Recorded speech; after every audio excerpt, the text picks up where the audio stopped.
We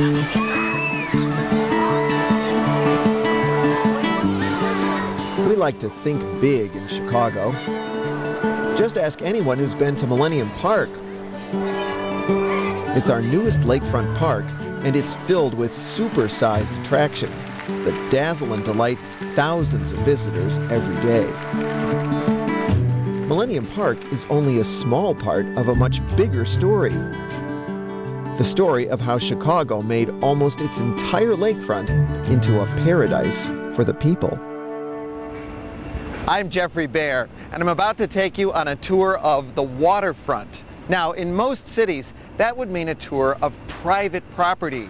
Factories, ports, high-class housing. We'll see plenty of that on this tour. But what makes Chicago's lakefront unique in the world is that most of it is public land. It belongs to all of us. Of course, we didn't get it without a fight.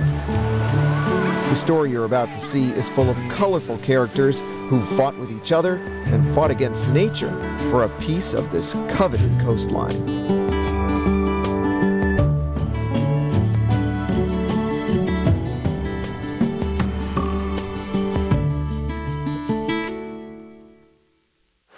This presentation of Chicago's lakefront is made possible in part by Harris Bank.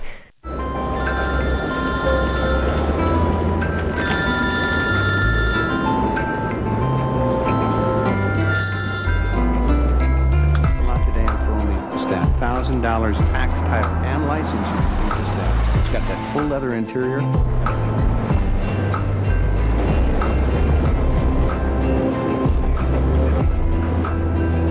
Here to help for over 100 years.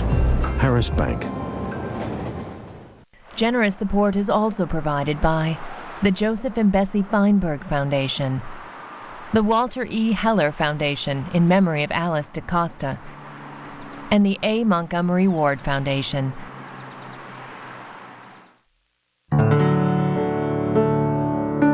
Our story begins in the 1830s with a little notation scrawled on the map that laid out the property lines for the tiny town of Chicago. According to that map, the land along the lakeshore was declared public ground to remain forever open, clear, and free of any buildings. But at the dawn of the industrial age, it was tempting to break that promise. Chicago was growing faster than any city in the history of the world and needed land for factories and ports. The lakefront seemed like the perfect place. After all, there was lots of space, and the lake could be used for transportation and waste dumping. You only have to go a few miles south of downtown to see what the Chicago lakefront might have looked like if industry had prevailed. Steel plants, oil refineries, and shipping terminals line the shore in northwest Indiana, leaving only a few tiny parcels for public access. In the first half of the 20th century, towering sand dunes, thousands of years old, were shoveled up and carted away to make room for factories.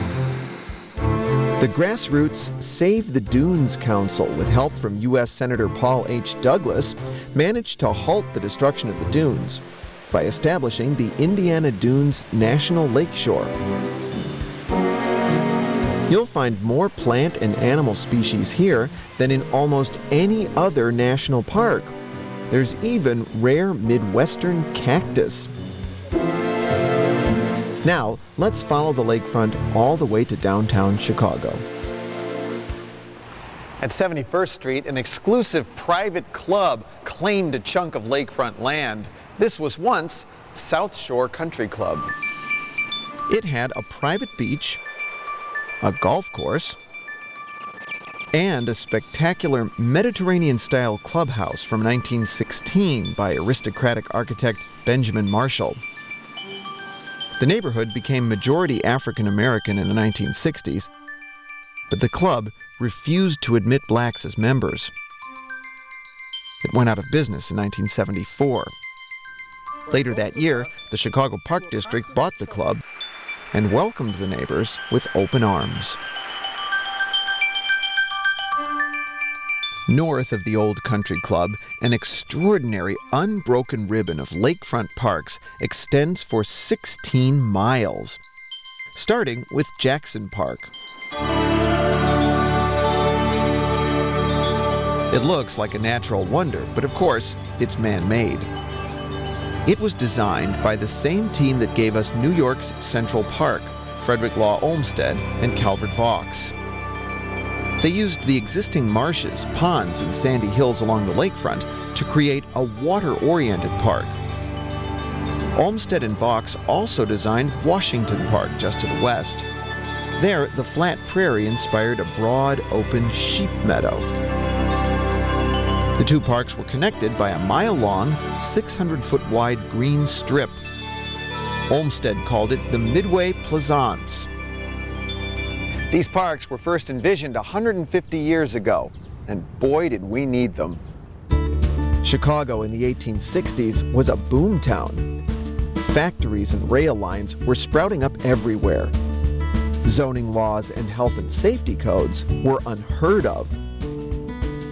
Public health advocates banded together with real estate speculators and proposed encircling the city with a magnificent system of parks connected by broad green boulevards. It was the first such system in the country, according to Park District historian Julia Bachrach. By the 1880s, the new South Side parks were downright fashionable. Author Lois Willie describes parades of carriages carrying the wealthy to Jackson and Washington parks after church on Sundays. People went wild for baseball and tennis, and that newfangled contraption, the bicycle. One of Jackson Park's most fanciful features is the Animal Bridge from 1903. Take a look at those rhino and hippo heads in the ship's prow. They were inspired by the park's water themes.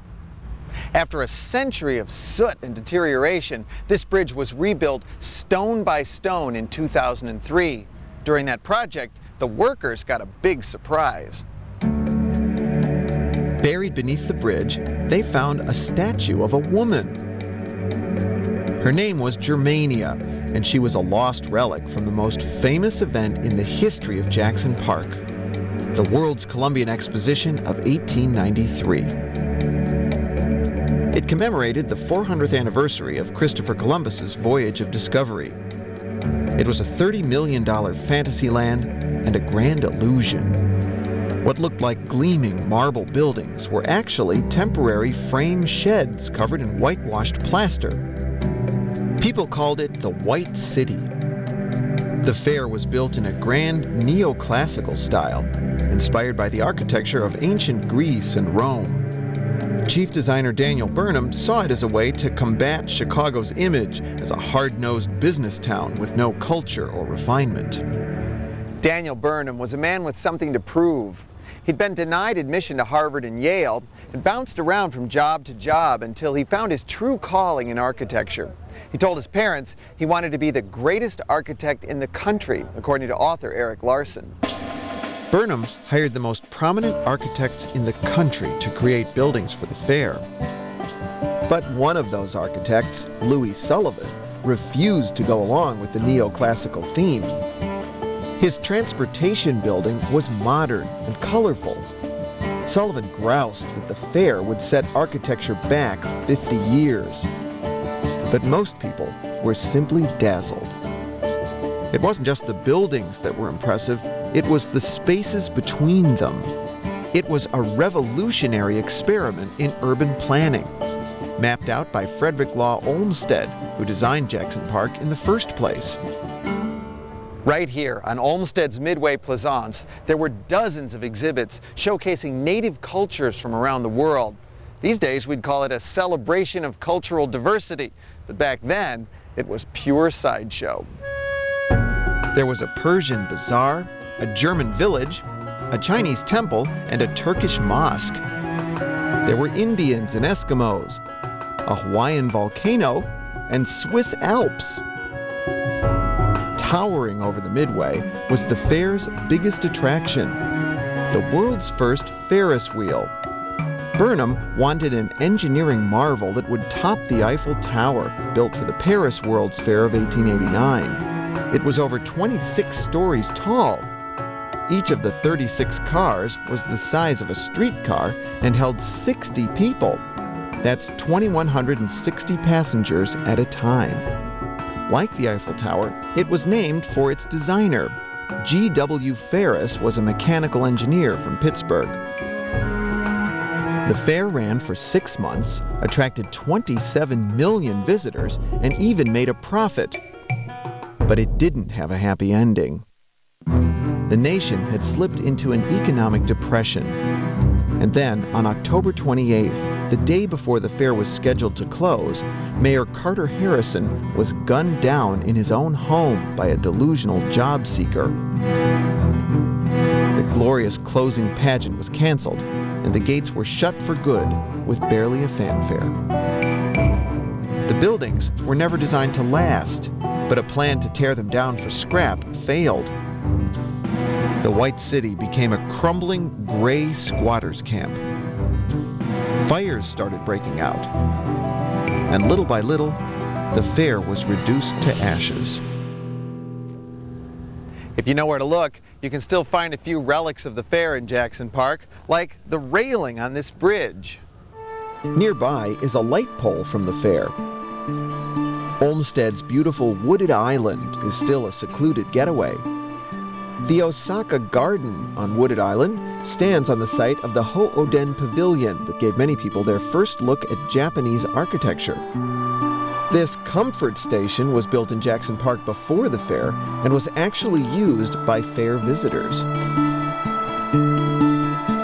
Amid the fragments of the fair in Jackson Park, one massive pavilion is still standing.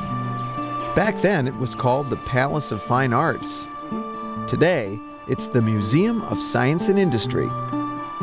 Unlike other fair buildings, this one had sturdy brick walls behind the plaster facade. That's because it was built to house art treasures from around the world. After the fair, the building was used as a natural history museum, displaying a vast array of artifacts left over from the fair. But in the early 1920s, that collection was moved to the brand new Field Museum downtown. The abandoned old palace quickly fell into a ruinous state. Sears chairman Julius Rosenwald joined an effort to save it from the wrecking ball. He pledged $3 million to help turn the building into an interactive museum of industry and technology. Like so many kids who grew up in Chicago, I have great memories of the Museum of Science and Industry. I used to love pushing the buttons and pulling the levers on the interactive exhibits.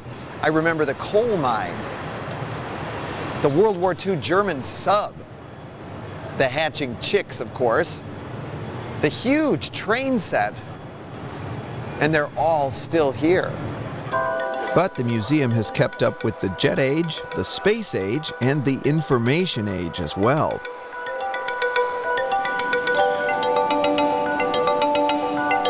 The University of Chicago is another legacy of the World's Fair of 1893.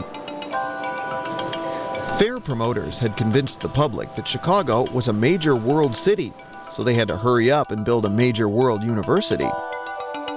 Over the years, the U of C has produced no fewer than 81 Nobel Prize winners. In the late 1950s, a group of U of C alumni called the Compass Players regularly performed improvised sketches in a Hyde Park bar. The troupe evolved into Second City. You're here for Football 202? I certainly am. One of their classic scenes lampooned the notion of intellectual U of C students learning to play football. Okay, sir, gentlemen, let's say you have the ball on the 47-yard line here. I beg your pardon, sir. Those things you keep referring to as lines. Yes. Those are not lines. If they were lines, they would go all the way out to the end of the universe and make the game very long and tedious. Laugh all you want, but in the 1920s, U of C was a football power. It dominated the Big Ten under coach Amos Alonzo Stagg. But Alonzo Stagg's name went down in history for another reason. Stagg Field at the U of C was the site of a top-secret experiment in 1942 that changed the world forever, the first controlled nuclear reaction. This sculpture, called Nuclear Energy by Henry Moore, marks the spot today. That successful experiment led to the Cold War, which in turn led to missiles in Jackson Park. They were part of a nationwide Nike missile system built to shoot down invading Soviet bombers. The system was dismantled in the early 1970s. A forest of radar towers designed to control the missiles stood for years here at Promontory Point. It's hard to imagine today. This peaceful peninsula is one of Hyde Park's most popular lakefront gathering places. And Hyde Parkers like it just the way it is. They successfully fought off a plan to replace the crumbling limestone shoreline with sleek concrete walls called revetments. The revetments were built on the rest of Chicago's shoreline in a $300 million project that started in the late 1990s. The lakefront, stretching north from Promontory Point, is named for Daniel Burnham because Burnham designed it, or at least envisioned it, as part of his 1909 Plan of Chicago, one of the most ambitious city plans of all time. Burnham got interested in urban planning a decade earlier, working on the World's Columbian Exposition. And if ever a city needed a plan, it was crowded, chaotic Chicago.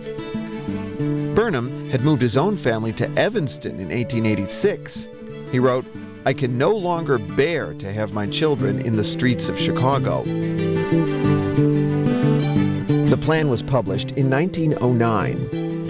Burnham and his collaborator Edward H. Bennett imagined transforming the city into a paradise of order and beauty. Artist Jules Guerin created renderings that showed a city of heroic classical buildings designed to ennoble the daily grind.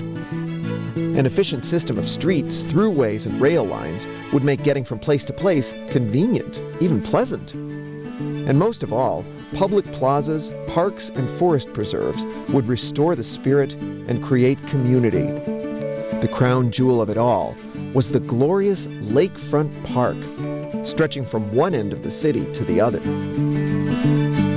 On the lakefront south of downtown, the plan called for a string of man-made islands connected by bridges to a park along the shore. The shoreline was filled, and one island was finished. But then the Great Depression hit, and construction stopped. To this day, Burnham's vision remains unfinished along the South Lakefront.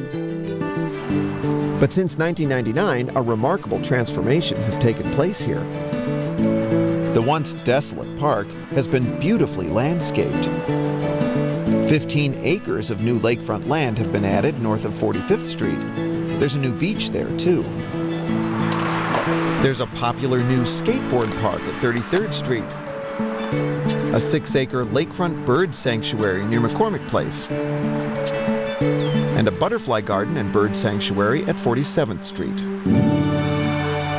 New pedestrian bridges and underpasses help to solve one of the biggest problems for users of the South Lakefront, just getting there. Lakeshore Drive cuts people off from the lake. And so does the railroad. Now, you might well ask, if the lakefront is supposed to be public land, who gave the railroad permission to use it? Well, you can thank the man who's entombed here at 35th Street overlooking the tracks. He was U.S. Senator Stephen A. Douglas, the Little Giant. Douglas is probably best remembered as Abraham Lincoln's opponent in a series of famous debates. But he was a wheeler-dealer, too. Douglas obtained a federal land grant allowing the Illinois Central to enter Chicago via the lakeshore in the 1850s. Then, he bought property along the route. Douglas built residential subdivisions on some of the land. This one, called Groveland Park, survives. Douglas died of typhoid in 1861, just a year after losing the presidential election to Lincoln. Then the Union Army used his land as a prisoner of war camp. 26,000 Confederate prisoners were imprisoned here. Thousands died in the horrible conditions. The The Lake Meadows apartment complex now stands on part of the site of that old prison camp. I wonder how many people playing softball here at Lake Meadows Park know that the game was invented right across the street. This monument marks the birthplace of softball in 1887. It happened at a gathering of Yale and Harvard alumni at the Farragut Boat Club, which stood here. At one point, someone threw a rolled-up boxing glove at a rival alum. He hit it back with a broomstick. Within 2 years, rules were written, leagues organized, and the game was a hit. Right now, the softball monument is hidden on the grounds of Michael Reese Hospital, but it might soon be on the doorstep of a $1.1 billion Olympic Village. That's if Chicago is chosen to host the 2016 Summer Games. The lakefront plays a starring role in the city's glitzy proposal. Monroe Harbor will host rowing. Soldier Field will be used for soccer. And McCormick Place will be the venue for indoor events like fencing, badminton, and weightlifting. Beach volleyball and cycling competitions will be held at Northerly Island. Jackson Park will host field hockey. And Lincoln Park Lagoon will be converted to whitewater for canoe and kayak slaloms. Who's paying for all of this? Well, the city guaranteed up to $500 million in taxpayer money against operating losses. But it says private sources and funding from the International Olympic Committee will more than cover the multi-billion-dollar cost. The winning city will be announced in 2009. Hi, this is Jeffrey Baer with you in the studio. We have so much more of this program yet to come. You're going to learn about Soldier Field, Meigs Field, Grant Park, Lincoln Park Zoo, Millennium Park. More than an hour, about an hour of this program yet to come, so stay tuned. And if you can support us right now, we'd really love to hear from you. It's 773-588-1111. We'll send you the DVD of the program you're watching right now for a $60 pledge of support to Channel 11. And this DVD is jam-packed with extra material. There's a whole documentary on here just about the Edgewater Beach Hotel. Our 1999 Lakefront Tour program is on here, so you can see how much has changed along the lakefront in just 10 years. The program you are actually watching right now is the broadcast version. The version you'll receive on this DVD is sort of a director's cut with, I think, 10 or 12 extra minutes that we weren't able to include in the broadcast version. So it's a wonderful way to say thank you. It's our way, it's really the least we can do for your generous support of $60 to WTTW Channel 11. Please call right now, 773-588-1111. When you call and make that pledge, you're really telling us, you're sending us a message that you want to see more of this kind of local programming on WTTW Channel 11. Right, Sabrina? Absolutely. You know, Jeffrey, I love these shows because they celebrate the city, but they also uncover these secrets and surprises and history that a lot of us, especially lifelong Chicagoans like I am, didn't know. And for people who are new to Chicago, perhaps you're new to the city, you're learning all sorts of wonderful information. We're so glad that you can join us right now to see Chicago's lakefront. And as Jeffrey said, there is much more to come. We've got this wonderful show, great information, entertaining, inspiring, and it's there for you to enjoy. And it's made possible in large part by your member dollars. So that's why we hope you'll give us a call right now at 773-588-1111. As Jeffrey just mentioned, you can have Chicago's Lakefront, your very own DVD copy for $60. It also includes some very nice special bonus features. But right now we've got a really terrific offer, and that's an opportunity to take advantage of Jeffrey's various wonderful special tours, and you can kind of mix and match and do your own kind of combo. So you can select any 2 titles for the $100 level, or any 3 at the $150 level, or any 4 at $200. And they include Chicago's North Shore, the Southwest Suburbs, 7 Wonders of Chicago, Chicago's Western Suburbs, the Fox River Valley and Shana Lakes south of Chicago, Chicago by Boat, the New River Tour northwest of Chicago, and of course Chicago's Lakefront.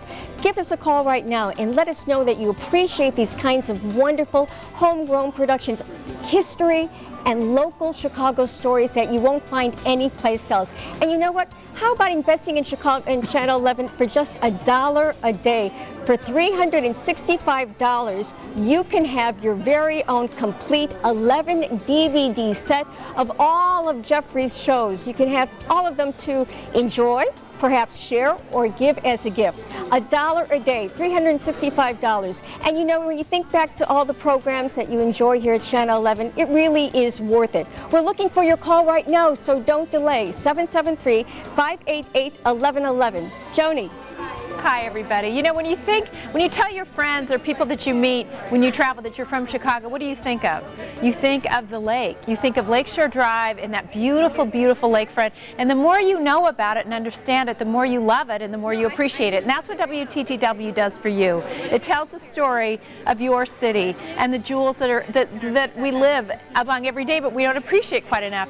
So Jeffrey's put together this incredible program with Dan Protest. We encourage you to pick up the phone and support more of programs like this, 773-588-1111, or you can just go online. And for $60 pledge to WTTW, we will happily send you the DVD that you're watching right now. You can watch it over and over again and think of it as an oral history with beautiful photographs. I mean, beautiful photography and footage in high definition that you can share with your children and they can share with their children. And hopefully in 10 more years, Jeffrey will come back and show how the whole lakefront has changed again, because as Jeffrey and I were talking about, Chicago never stops changing. It's constantly growing, constantly getting more beautiful. And when you pick up the phone, you're supporting public television. Nobody gives more resources to covering local stories about Chicago than WTTW. From Chicago Tonight to Chicago Stories to Art Beat Chicago to things that you're watching, documentaries you're watching right now. We need your help. We cannot do it without you. WTTW is envied by all cities in America because they say, how do you do all that great programming? We do it because of you, because you care enough to put your dollars into something that will last your lifetime and be there for future generations. 773-588-1111 or WTTW. Go online. I'm so excited to hear the phones ringing because it means that you care about programming like this and you have really good taste in television. I just want to tell all of you that because we know there are 500 channels out there and you've chosen to watch WTTW. So thank you so much. And Jeffrey, you're one of our treasures too. I mean, who knows more about Chicago than Jeffrey Bear? Well, I'm sure many people know a lot about Chicago, but I'm... Do you drive your family crazy when you're walking downtown and you know everything about everything? I think I bore people a lot at cocktail parties. I'm not sure. But I hope that you're energized and activated. You know, we've been on the air here pitching, as it were, for a few minutes. You're still watching. You're still with us. You must be thinking about it. I want to activate you. What is it I need to say that just needs to get you that little step farther to make that call? The phone lines are really going right now, and that's great. Your friends and neighbors are doing it. They are committing to this kind of local programming at Channel 11. Every time a phone rings in here, it's another vote of support for local programming on WTTW Channel 11. We make such a big commitment here to telling your story, telling the story of your community of Chicago. And of all these shows I've done, and I've done actually more than 11 of them over the last 15 years at Channel 11, it just seems like the lakefront is the story that gets most people filled up with pride. The lakefront is man-made in Chicago. It's unbelievable. This is was a shoreline that was heavily industrialized, and in 1909 Daniel Burnham and his team re-envisioned all of Chicago, and in particular that lakefront, and now we have this treasure in Chicago. This is really unique in the world. There isn't another city in the world that has reserved its waterfront for the public. In most other cities of the world, the waterfront is either industrial or it's private property by the super rich, owned by the super rich. In Chicago, the lakefront belongs to all of us. Unbelievable, unprecedented. That is the story you learn about in this program. 773-588-1111. Tremendous resources involved in making this program. It's shot in full high definition video. It took us the better part of a year to make this show.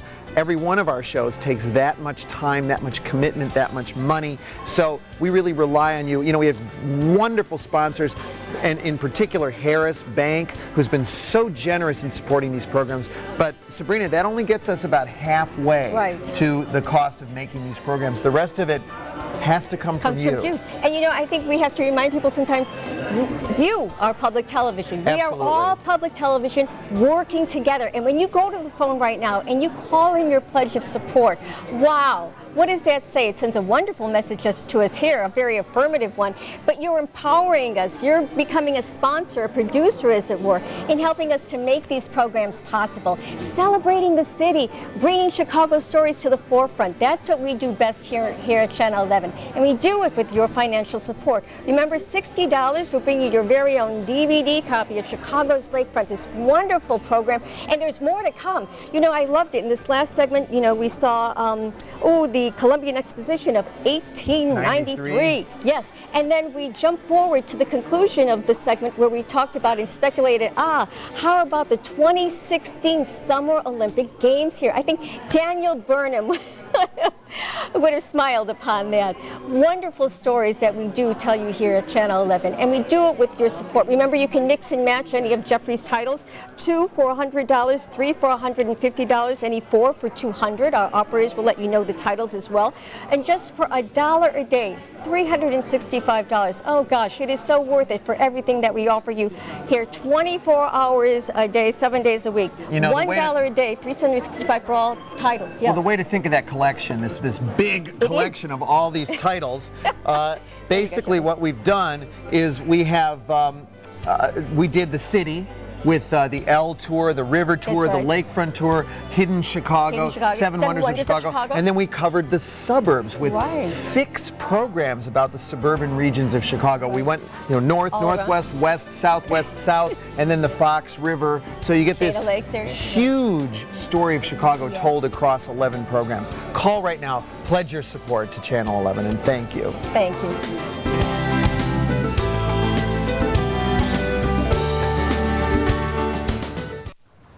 At the northern end of the park, named for Daniel Burnham, is McCormick Place.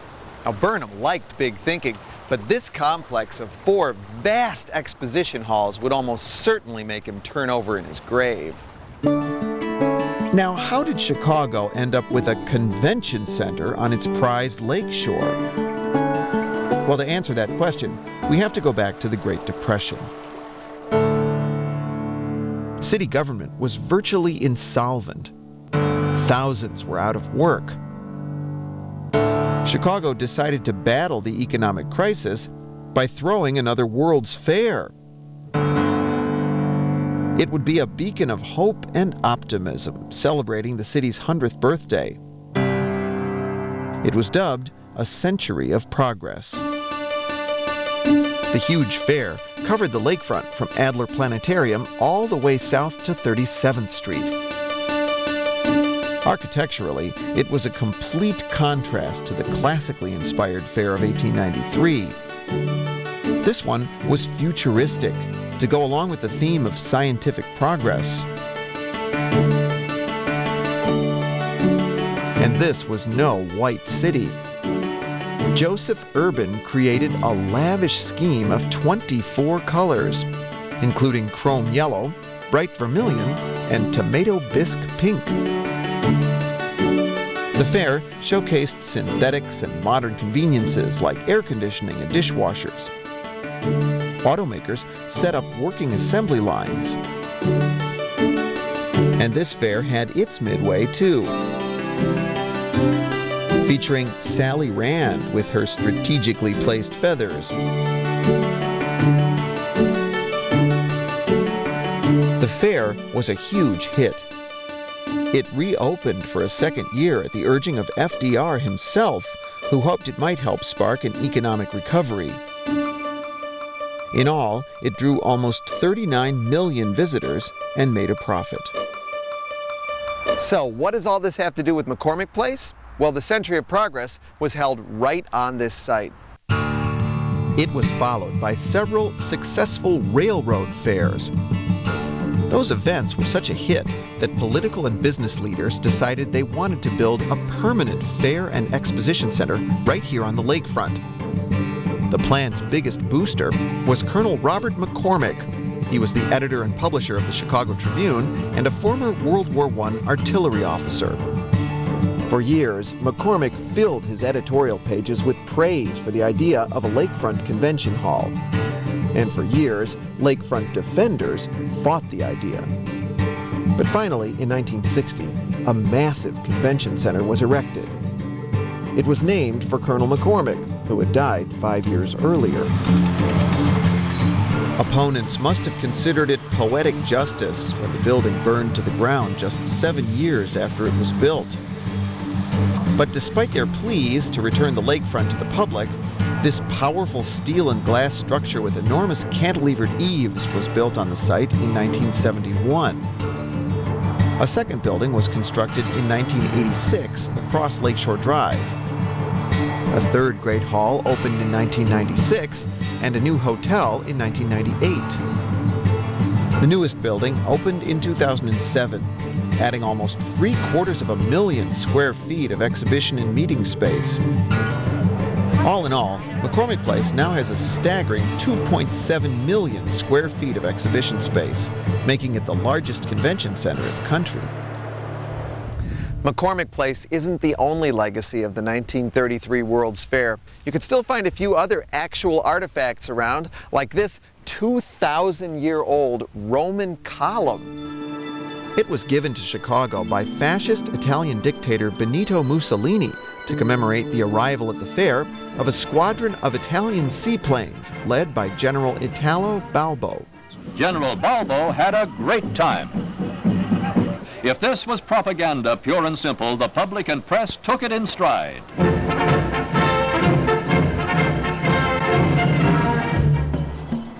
Much of the World's Fair was held on the only island built as part of the Burnham Plan, Northerly Island. Today, it's a peaceful park, as Daniel Burnham originally intended. But the history of this island is anything but peaceful. After the fair was held here, the island was proposed as the site for the United Nations headquarters. When New York City was chosen instead, it was converted into an airport, named for its biggest booster, Merrill C. Meigs. He was publisher of the Chicago Herald-Examiner and a pilot. Meigs foresaw the coming age of business air travel. But when the airport's 50-year lease expired in 1996, Mayor Richard M. Daley wanted Meigs Field gone. Airport supporters fought to keep it open. But on March 30th, 2003, the mayor unilaterally ended the debate. He dispatched a fleet of bulldozers in the middle of the night to dig up the runway. The FAA fined the city $33,000 for closing the airport without notifying them. Since then, they've done some prairie planting and put in these walking paths. But as of 2008, Mayor Daley's $400 million dream of fully transforming this island into a natural waterfront landscape was still on the drawing board. Not too many people use the park yet, but it's been a lifesaver for birds. Literally. A part-time bird hospital here treats thousands of birds, including those that collide with downtown skyscrapers during migration season. He's got a break to the ulna. 85% of the birds survive, and it should heal on its own, and are released into the wild. Across from Northerly Island is another controversial lakefront icon, Soldier Field. Many people say the rehab of this historic stadium in 2003 looks like a spaceship crash-landed on top of it. But others say it makes a bold, modern statement on the skyline. The goal of the project was to preserve the classical colonnade and other historic features of the exterior while making the outdated facility totally state-of-the-art. But after the renovation, the National Park Service stripped the building of its National Historic Landmark designation, saying Soldier Field no longer retains its historic integrity. And the stadium certainly has a lot of history. A crowd of more than 100,000 watched Gene Tunney and Jack Dempsey duke it out there in 1927. Charles Lindbergh received a hero's welcome that same year. There were pageants and even rodeos. The Bears moved to Soldier Field in 1971 from Wrigley Field in a deal cooked up by the first Mayor Daley. But fans never really loved it. Until now. Everyone agrees the new Soldier Field is a great place to watch a game. It's used for 100 events every year, but critics say it's a boon for the few, that is, Bears fans and the team owners, at the expense of the many, that is, the taxpayers. The Bears did put up an unprecedented $200 million toward the more than $500 million cost of the stadium. But most of the rest came from one of the largest government contributions in the history of pro sports, according to the Chicago Tribune. In return, the project gave the public between 11 and 17 acres of new parkland, depending on who's doing the counting. Directly north of Soldier Field, standing like a great Greek temple, is the Field Museum of Natural History. Daniel Burnham's design was, in fact, inspired by a Greek temple, the Erechtheion on the Acropolis in Athens. Big crowd pleasers here are the dinosaurs, like these in the new Evolving Planet exhibit. And of course, Sue, the largest and most complete Tyrannosaurus rex fossil ever found. The museum has 22 million objects and specimens in its collection. Incredibly, less than 1% of that collection is on display. Millions of other precious objects, like this 1,500-year-old Etruscan sarcophagus, are stored here underground in the new Collections Resource Center. The museum calls it a library of life for researchers from all over the world. Items are cataloged just as in a library, except instead of books, there are things like pickled specimens of extinct animals and anthropological artifacts from the 1893 World's Fair. On the public side, you'll find Field Museum classics like the man-eating lions of Tsavo. The art of lifelike taxidermy was pioneered at the Field Museum in the late 1800s by an outdoor adventurer named Carl Akeley. Akeley thought the mounted animals of his day looked nothing like what he'd seen on safaris. So he invented a way to stretch animal skins over a papier-mâché mannequin to create a much more realistic effect. These fighting elephants are Akeley's best-known works. His wife killed the larger of the two on a museum-sponsored trip to Africa. Next door to the Field Museum is another museum encrusted in classical ornament, but there's something fishy about it. The Shed Aquarium opened in 1930, and the architects, Graham Anderson Probst and White, followed an aquatic theme everywhere.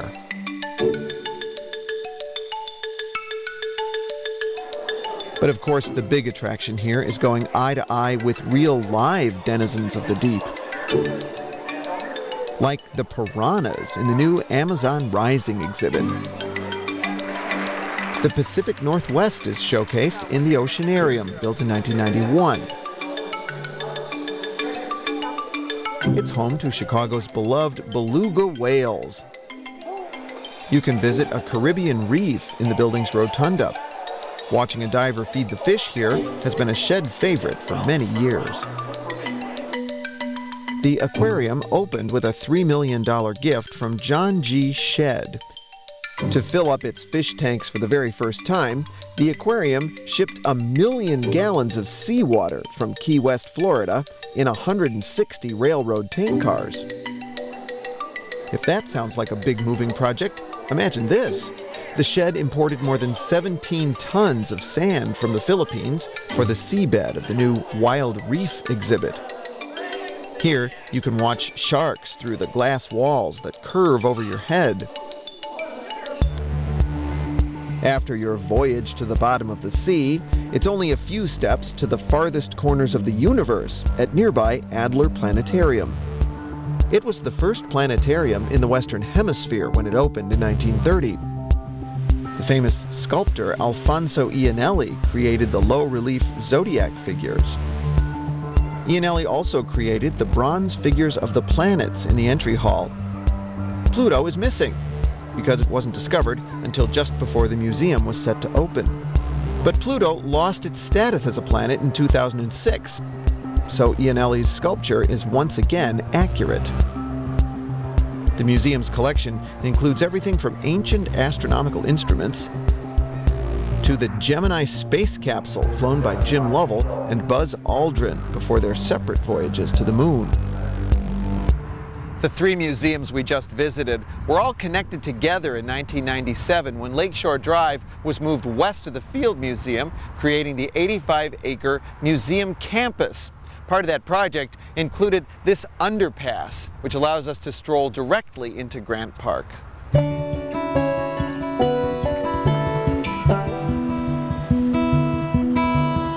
Grant Park is downtown Chicago's grand classical front yard. Unlike the parks to the north and south, which imitate nature, this one is formal, symmetrical. It's modeled after gardens at Versailles near Paris. At the south end of Grant Park, these 106 headless cast-iron giants were hand-molded by Poland's most famous living artist, Magdalena Abakanowicz. The work, called Agora, is a comment on people's tendency to blindly go along. This enormous work of art is a sign that the long, sleepy south end of Grant Park is waking up, thanks in part to a huge condo building boom in the South Loop. There's no statue of Grant in Grant Park. Grant's statue is in Lincoln Park. And Lincoln has a statue here in Grant Park from 1926 by Augustus St. Gaudens. But the real hero of Grant Park wasn't Lincoln, and it wasn't Grant either, or any other U.S. president.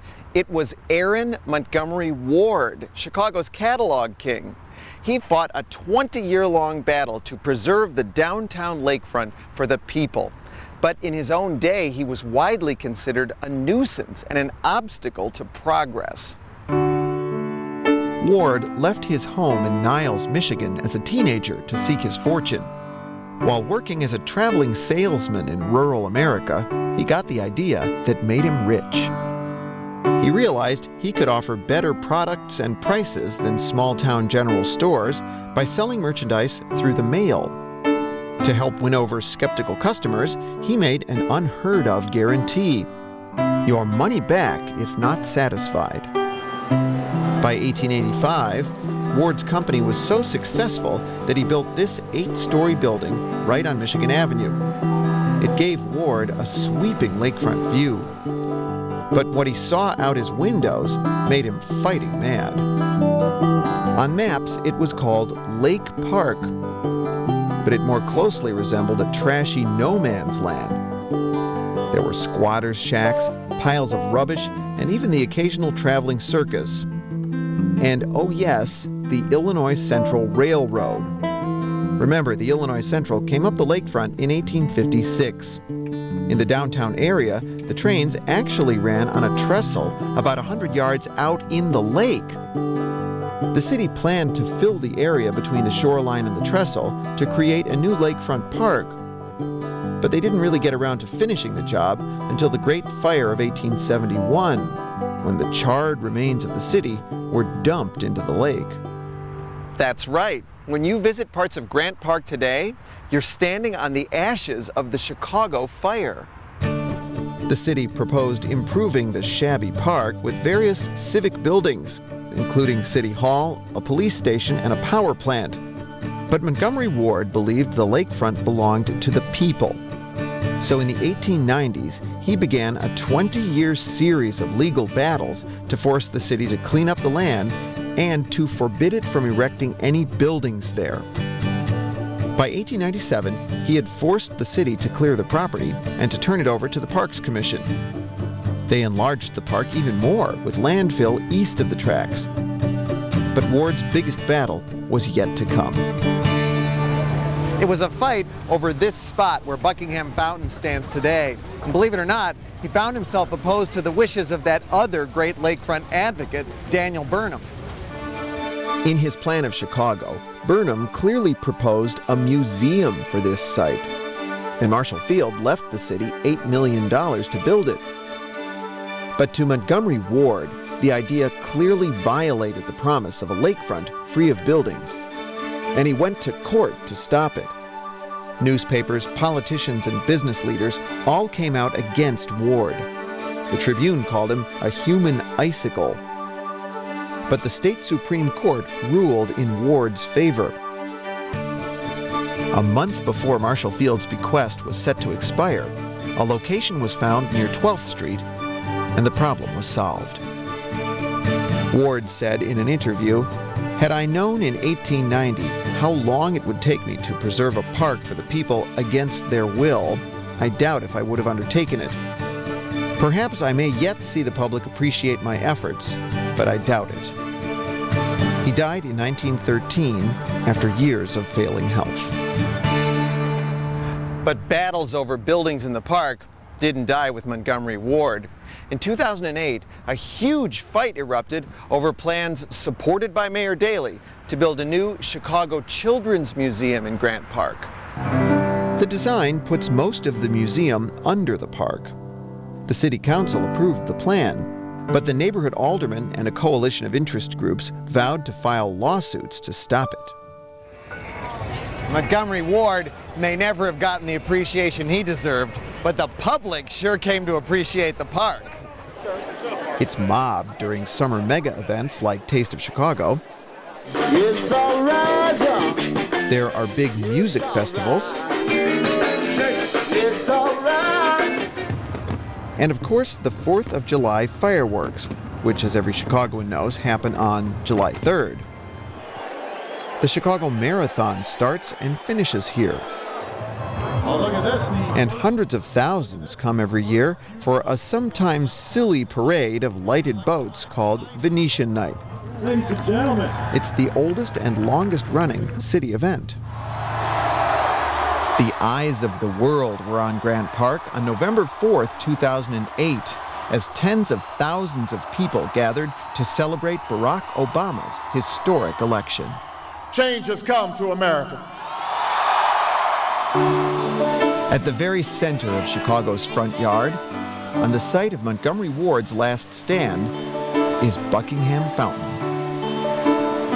Architects Bennett, Parsons, and Frost modeled it on one of the fountains at Versailles, but it's twice as large. In fact, it was the largest decorative fountain in the world when it was completed in 1927. The central jet shoots water 13 stories into the sky. The fountain symbolizes Lake Michigan. The 4 bronze sea creatures represent the 4 bordering states. A wealthy heiress named Kate Buckingham gave the fountain to Chicago in memory of her brother, Clarence.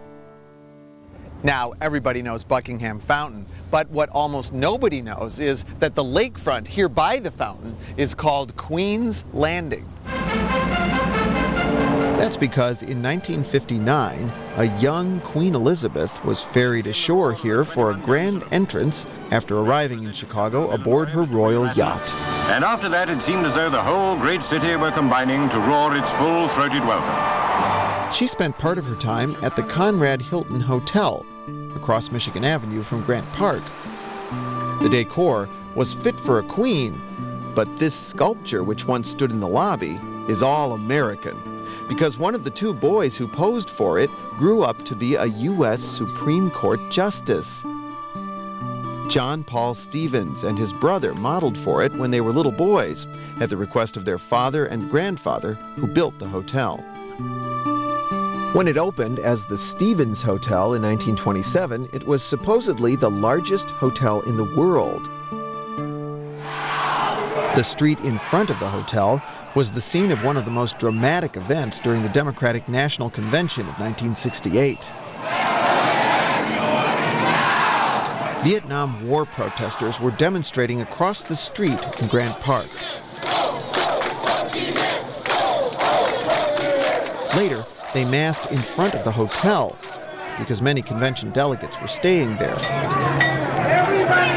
It turned into a riot that was beamed live to TV audiences all over the world. Next door to the Hilton is another hotel made famous by a political convention. The term smoke-filled room was coined here at the Blackstone Hotel during the deadlocked 1920 Republican Convention. Cigar-chomping political bosses huddled together in this room on the 9th floor and picked Warren G. Harding as the nominee. The Associated Press described this as a smoke-filled room when it reported on the deal. You can still book a stay in this room. Today, it's $3,500 a night, and it's non-smoking. The Blackstone and the Hilton are part of a cliff of early 20th century buildings along Michigan Avenue. Right in the middle of this classical cliff is a shimmering modern jewel. The Spertus Building, a Jewish museum, library, and college that opened in 2007. Architects Crick and Sexton took their inspiration from the theme of light in Jewish teachings. Natural light pours into the building through the folded glass facade. From one cutting-edge building to another, this is the auditorium building. Now, it might look like a big old stone fortress to you, but when it opened in 1890, it dazzled people every bit as much as the new Spertus Building does today. It proclaimed Chicago's arrival as a city of great culture, and it instantly made architect Louis Sullivan famous.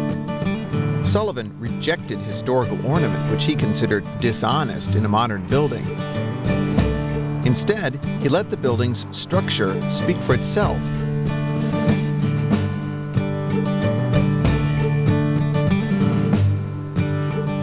The enormous and ornate theater has nearly perfect acoustics, thanks to the engineering skill of Sullivan's partner, Dankmar Adler. Today, it's the home of Roosevelt University. Daniel Burnham worked on the great plan of Chicago from a top-floor office in this building. He could look right out on the lakefront as he planned its transformation. Burnham also designed the building itself, which opened in 1904 as the Railway Exchange. Burnham designed Orchestra Hall next door in a desperate attempt to save the Chicago Symphony Orchestra. The orchestra originally performed in Louis Sullivan's Auditorium Theater, but that hall was just too big to sell out. Fiery conductor Theodore Thomas threatened to quit if the orchestra didn't get a new, smaller home. But less than a month after it opened, Thomas was dead, and some people blamed the building. Thomas held marathon rehearsals in the unfinished hall, even though he was starting to feel sick. It was very damp and cold inside because the plaster was wet and it was December. After giving just 5 performances in the new hall, Thomas died of pneumonia. Over the years, the CSO achieved international acclaim. But the acoustics of Burnham's Hall were continually criticized. Finally, in 1997, a $110 million renovation reshaped the interior to improve the sound. Seating and audience amenities were also improved. Across Michigan Avenue from Orchestra Hall is the site of Chicago's first convention center. No, it's not the Art Institute. It's a building that stood here before the Art Institute was built. It was the Interstate Industrial Exposition Building. Republican James A. Garfield and Democrat Grover Cleveland were both nominated for president at conventions held in this hall. The Exposition Building was raised in 1892 to make room for what is now the Art Institute. The new building was first used by the World's Columbian Exposition of 1893 to host a series of international conferences representing every conceivable activity of humanity. It was the only fair building not in Hyde Park. When the fair ended, the Art Institute moved in. But the list of artists etched into the frieze was either false advertising or wishful thinking. The early collection had few significant paintings beyond a handful of Dutch masters, and virtually all of the sculptures were replicas of famous works. Over time, the permanent collection grew, as many of Chicago's wealthy families bequeathed major works of art and helped to fund important purchases. One of the most sobering galleries is a display of fragments from great Chicago buildings that have been demolished. The biggest fragment of all is the entire trading room from Louis Sullivan's magnificent stock exchange building. A ragtag group of preservationists salvaged it piece by piece, even while the great building was being torn down around them. One of them, the great architectural photographer Richard Nickel, was killed when a part of the building collapsed on him. The entrance arch from the stock exchange was also saved and reassembled outside the Art Institute. It joins other artworks outside the museum, most notably the famous lions by Edward Kemys, which were installed in 1894. The Art Institute has expanded many times since 1893, but nothing comes close to the opening of the new modern wing in 2009. The most dramatic feature is what architect Renzo Piano calls the flying carpet roof that seems to levitate above the building.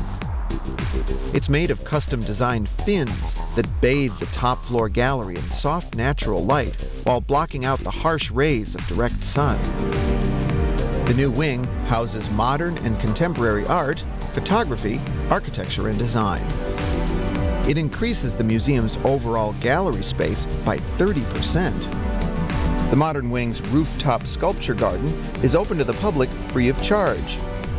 You can get there from Monroe Street or from Millennium Park by crossing this 620-foot-long bridge, also designed by Renzo Piano.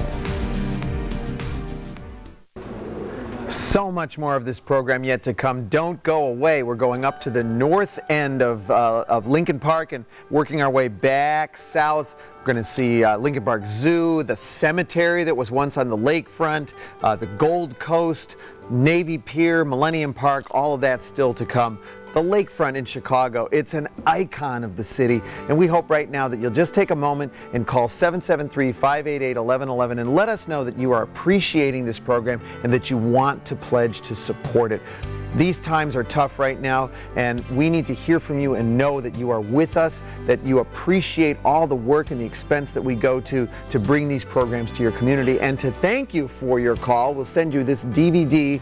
And you know, sometimes we say the DVD of the program you're watching right now. This DVD is so much more than the program you're watching right now. First of all, it's a director's cut of the program and has 10 or 12 extra minutes of content not seen in the program itself that you're watching.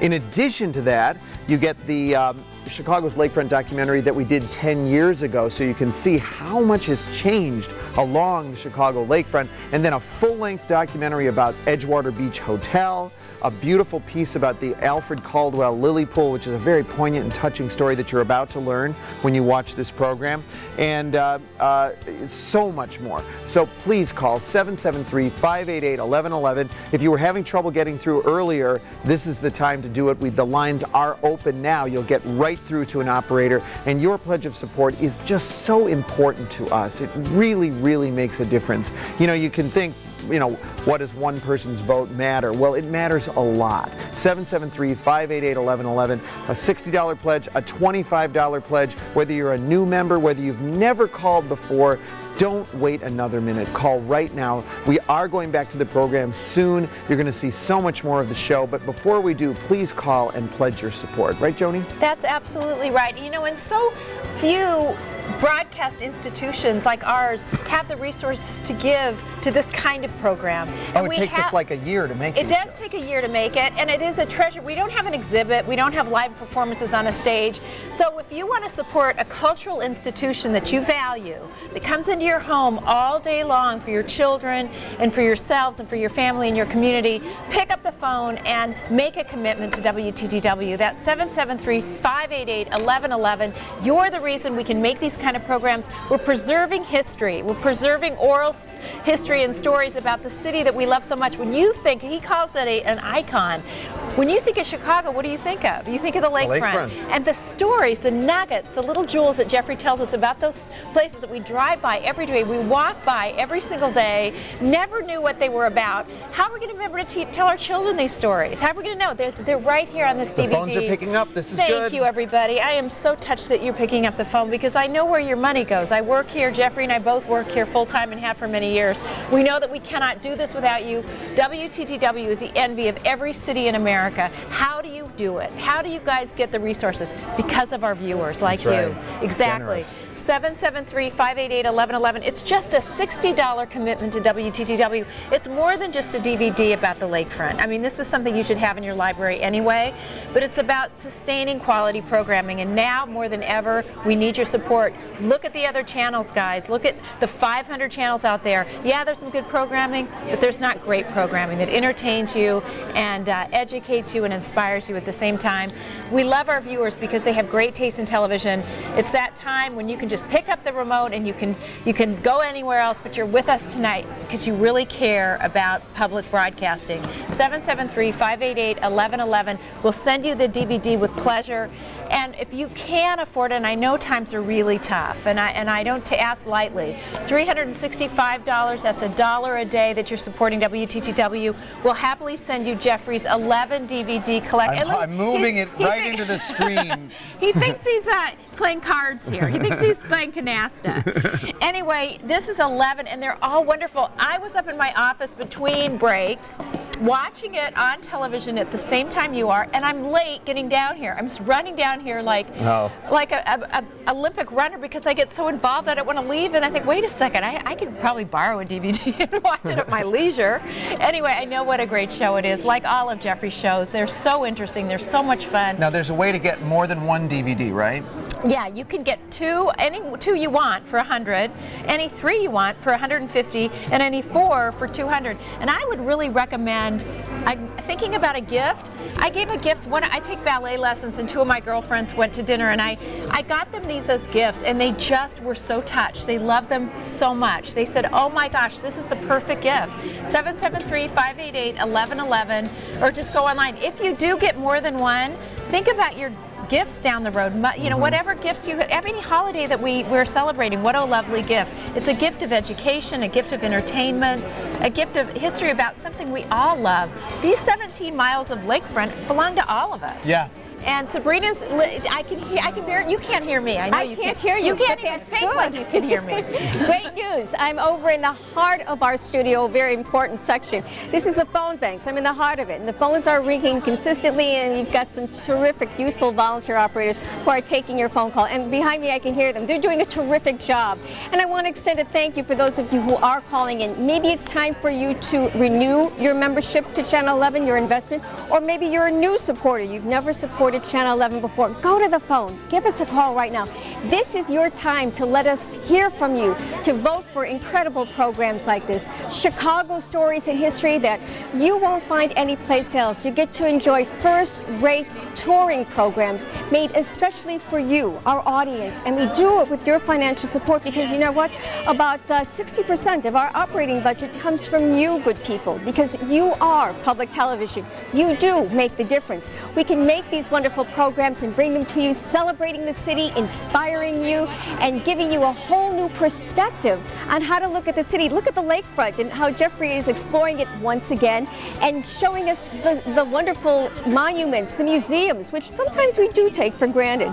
Here we've got a wonderful way for you to enjoy these shows and to see all of these wonderful programs right here at your station. Again, as I said, if you're a new supporter of Channel 11, give us a call right now. If it's time for you to renew your investment at Channel 11, go to the phone. 773-588-1111 is the number to call. Now remember our thank you gift, $60 for bringing your very own DVD copy of Chicago's Lakefront. This is great because there is a lot of extra material that you won't be seeing in this broadcast that you will be able to enjoy once you have it, including the original 1999 Lakefront production and a segment on the Alfred Caldwell Lily Pond and some other segments as well. Now, if you'd like to have a portion of the DVD collection, take advantage of that. Any 2 for $100, any 3 titles for $150, or any 4 for $200. But you know what? How about $1 a day? And for $365, you can have the 11 DVD collection. Jeffrey was showing you the fanned out version of that. All 11 titles will come your way for just $1 a day, $365. You know what? We broadcast 24 hours a day, 7 days a week. When you tune to Channel 11, it doesn't matter if it's 5 o'clock in the morning, 2 o'clock in the afternoon, 7 p.m. or 12 midnight. We've got something on the air for you or some member of your family to enjoy, particularly our younger audience. We're very, very concerned about the very good programs that we can bring to the younger members of our audience. This is one kind of program that the entire family can enjoy, and your financial support makes the difference. 773-588-1111 is the number to call. Jeffrey, I'm throwing it back to you. All right, let's keep the momentum going right now. Let's keep calling 773-588-1111. We will be going back to the program in a very few short minutes. We're going to talk about Lincoln Park and the first cemetery in Chicago, which was right on the lakefront. You're going to learn, you're going to see me driving a smart car down Lakeshore Drive, and you're going to learn that Lakeshore Drive used to have cloverleaf interchanges, for gosh sake. That's crazy. I mean, you learn all kinds of things you never knew about Chicago. We're going to learn about Millennium Park. All that's coming, but first we really, really need to hear from you. Not tomorrow, not an hour from now, right now. 773-588-1111. It is so important. We have very high hopes. We have high goals for each and every one of our programs because we need to bring in this kind of income so that we can continue to make these programs for you. That's why we're offering you this DVD. We really worked hard to try to create a DVD that's just chock full of extra material with extra content not seen in the program, with the original Lakefront Tour documentary, the special about the Edgewater Beach Hotel, the Alfred Caldwell Lily Pool, the making of Millennium Park, all these extra features, ways to entice you to call, to pick up that phone, to become an active member of this family that is WTTW Channel 11. Joni next to me has got an armful of all these DVDs. She's holding a big, here, I'll get a huge pile of our DVDs, not to drop them. No, basically, I can't fan them. I don't have basically that what we talent. did, oh here, I can try to fan them. Basically what we've done with, over the last, thanks to you and Harris Bank, and our other generous philanthropic funders. What we've done over the last more than 10 years, basically we covered the city, we did the L Tour, 2 river tours, 2 lakefront tours, Hidden Chicago, 7 Wonders of Chicago. What's one you want to do and you haven't done yet? You know, we haven't done this little slice of Milwaukee Avenue going up to the north. But I was going to say, then we did the suburbs. So we did the city, then we did the North Shore, the Northwest, West, Southwest, South, the Fox River Valley. This is really, you know, an entire document about the history of your community. You can get the whole thing for $365, or if you want to mix and match, you can get 1 DVD for $60. You can get any 2 for $100, any 3 for $150, any 4 for $200. So you're saving money at each price point there. You can see that on your screen. Maybe you just want 4 lakefront tours. Buy one for you and then give the other 3 as gifts. Maybe, and we've talked about this before, I hear from teachers all the time and librarians. What a painless way to learn history. Right, who use these in their schools. I love that idea. And you know, that is a real commitment to give this to, to buy this if you're a teacher. So one of our other pledge hosts has this great idea. Buy one for you and donate one to your library, or donate one to a teacher. Did I think of that? I think it must have been you, too. Anyway, that is lovely. We're going right back to the show, but we really need to hear from you at 773-588-1111. Please don't put it off. Call right now. Help us continue to bring this kind of important programming into your home throughout the year. And thank you.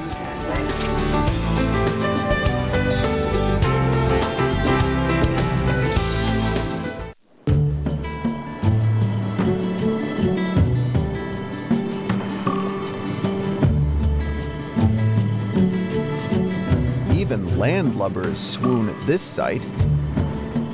Chicago's lakefront in summer, dotted with thousands of pleasure boats.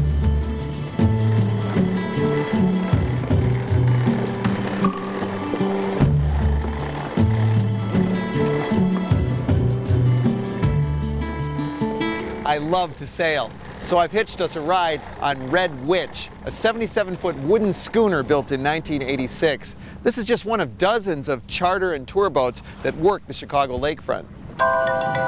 Lake Michigan and the other 4 Great Lakes hold 1/5 of all the world's fresh water.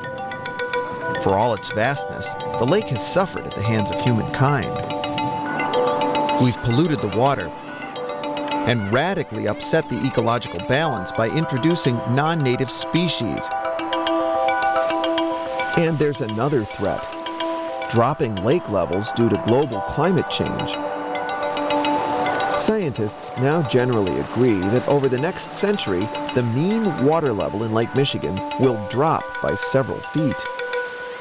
An odd benefit of low water is bigger beaches. This is Kathy Osterman Beach on Chicago's north side. The lakefront park system ends rather abruptly here. Lakeshore Drive swerves inland, disgorging traffic onto Hollywood Avenue and Sheridan Road. Daniel Burnham's plan proposed continuing the lakefront parks all the way north to Winnetka. But from here to the Evanston border, most of Chicago's shoreline remains private property. One of those private buildings became an icon of 1970s television. We have a beautiful view, a warm spring morning, plenty of sunshine. That's what I love about Chicago.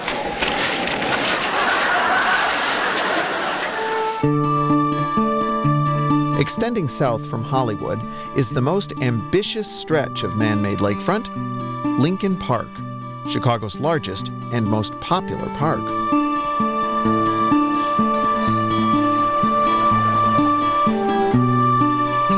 The park was built in stages, partly on Lakeville, over a 100-year period, starting at the south end and working northward.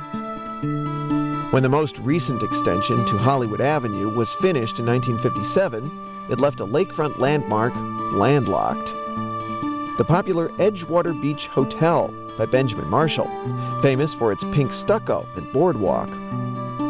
In this hotel, baseball star Eddie Waitkus was shot by a female stalker in 1949. The incident was recreated in the movie The Natural, starring Robert Redford. That's right. The hotel was demolished in the late 1960s. All that remains is the neighboring Edgewater Beach apartment building, which still sports the pink paint job.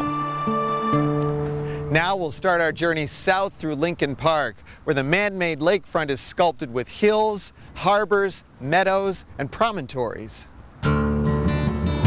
For millions of city dwellers, Lincoln Park is like the big backyard they don't have at home.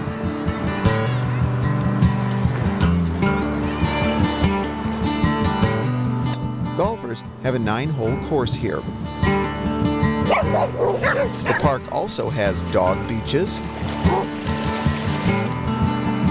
chess at North Avenue, and a summer theater at Fullerton. What's wrong? What is it? Will you go away? what is now called Theater on the Lake, was built in 1920 as the Chicago Daily News Fresh Air Sanitarium for sick children.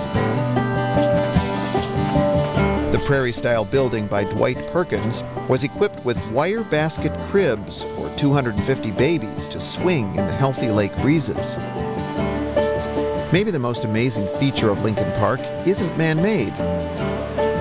It's an urban sand dune. It started establishing itself a few years ago after a Park District crew forgot to comb a section of Montrose Beach. With the help of volunteers, the dune area has grown to more than 9 acres. Montrose Point was another Nike missile site during the Cold War. This thick honeysuckle hedge was planted to screen the missile base from view. After the base was torn down, birders started noticing that migrating birds loved to use the hedge as a stopover. There's some grackles up there. These thing nests here, they're common birds. The birders started calling it the Magic Hedge because of the amazing variety of birds it attracts.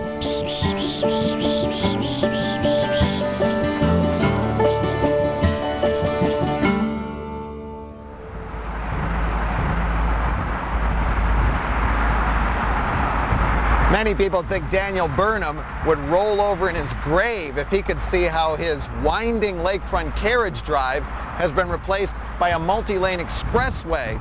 But actually, Daniel Burnham looked forward to the day when automobiles would replace horses and steam engines. He wrote, "With no smoke, no gases, no litter of horses, your air and streets will be clean and pure," according to author Eric Larson. Lakeshore Drive was Chicago's first freeway when it opened in 1941. The bridges had nice Art Deco-style detailing. Much of it still survives. When the expressway first opened, there were cloverleaf interchanges at Montrose, Wilson, and Lawrence. But exiting onto city streets at highway speeds turned out to be dangerous, and the cloverleafs were removed. There were also reversible lanes. A system of mechanical barriers could be raised and lowered to accommodate rush hour traffic. Even in the days before automobiles, people were concerned about traffic on Lakeshore Drive. Way back in 1873, Lincoln Park hired a police force that enforced a speed limit on horses of 6 miles per hour, except on Tuesdays and Friday afternoons, when the limit was suspended, quote, "for the benefit of owners of fast horses." The Elks Memorial here at Diversey is a real treasure hidden in plain sight. It was dedicated in 1926 to the memory of the 1,000 members of this fraternal order killed in World War I. The Elks spared no expense. They said their goal was to arrest the attention of every beholder. It certainly impressed a very young Charlton Heston. "Woe to the hand that shed this costly blood." He and other recent graduates of Northwestern University's theater department used it as a setting for their low-budget film adaptation of Shakespeare's Julius Caesar. "Let each man render me his bloody hand." Some other classically inspired buildings along the lakefront were also used in the movie, including Soldier Field. "Caesar, my lord." "Forget not in your speed, Antonius." And the Museum of Science and Industry. Our next stop in Lincoln Park is another hidden gem. North Pond is part of a chain of man-made waterways that meander through some of the oldest parts of Lincoln Park. Just steps from city streets, you're immersed in woodland, prairie, and savanna landscapes.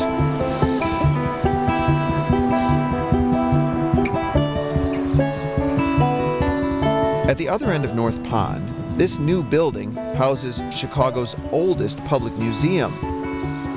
Today it's called the Peggy Notebart Nature Museum, but it was founded in 1857 as the Chicago Academy of Sciences.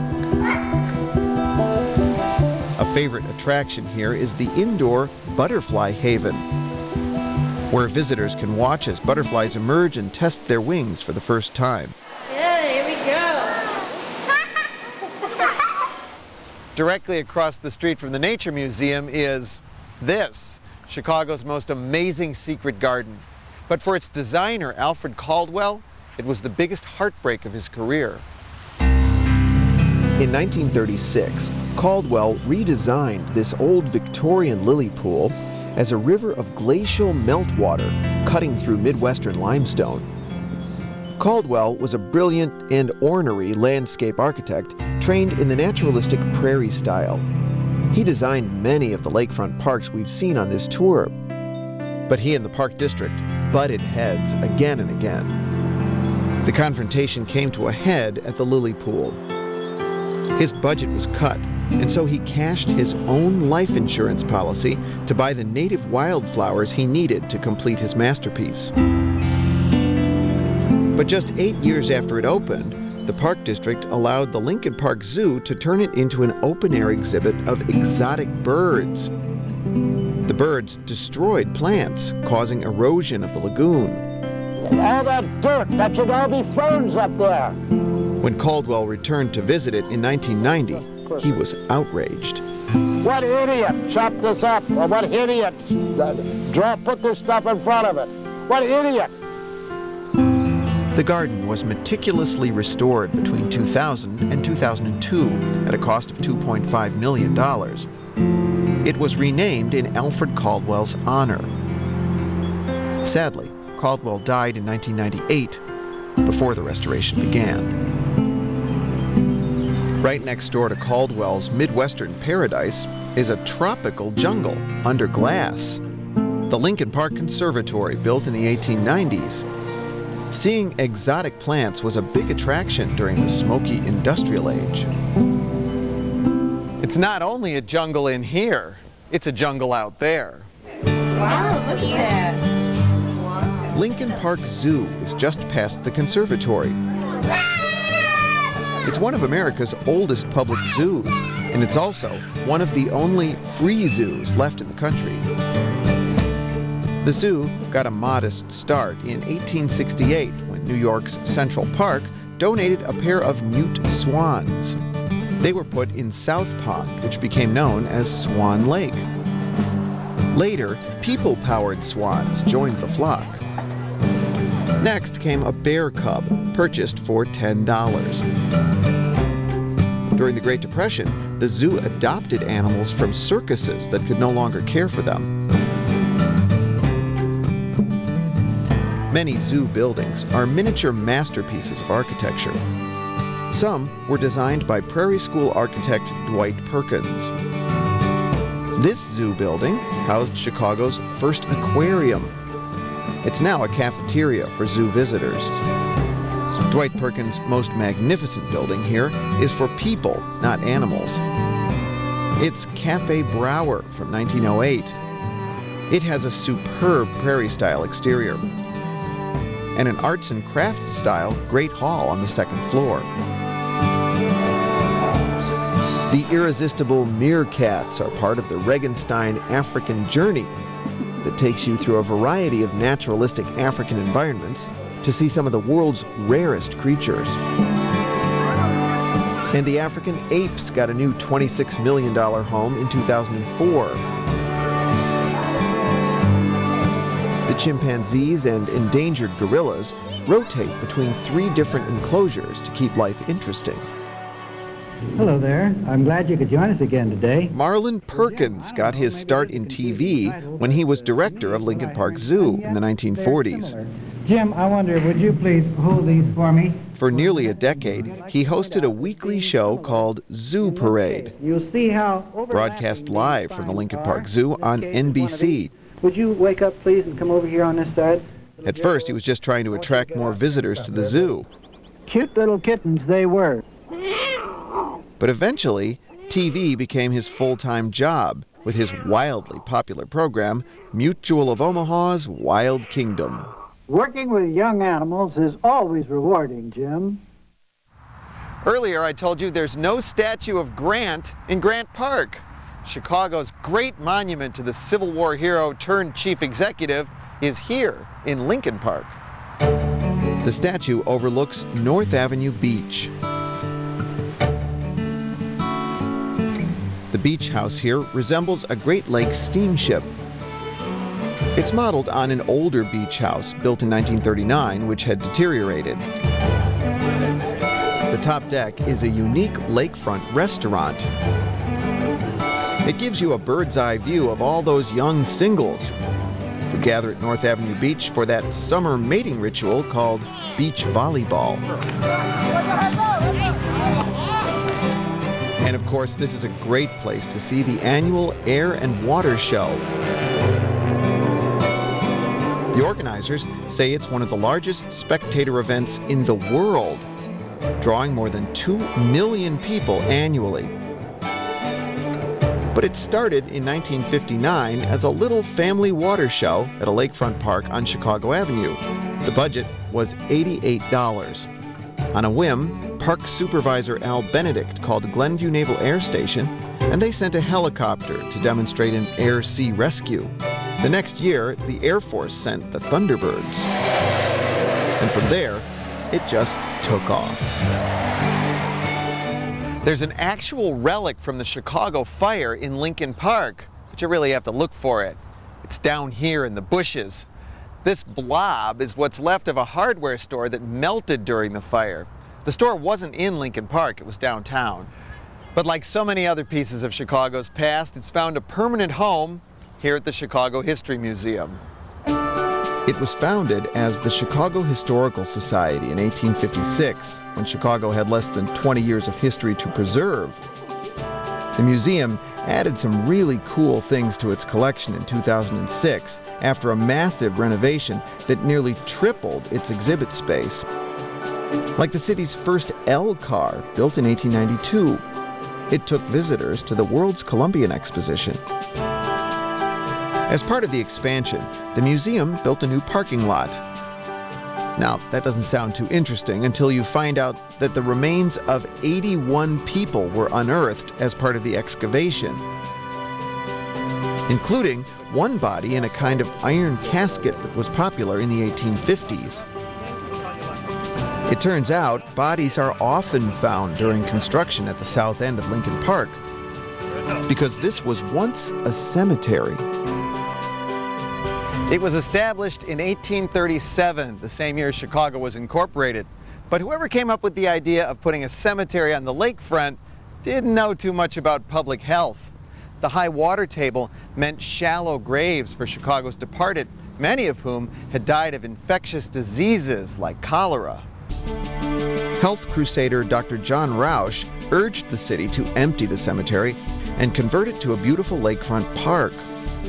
The city agreed, and in 1864 officially designated it Lake Park. Designer Swain Nelson drained some marshes to form meadows and deepened others to create lagoons.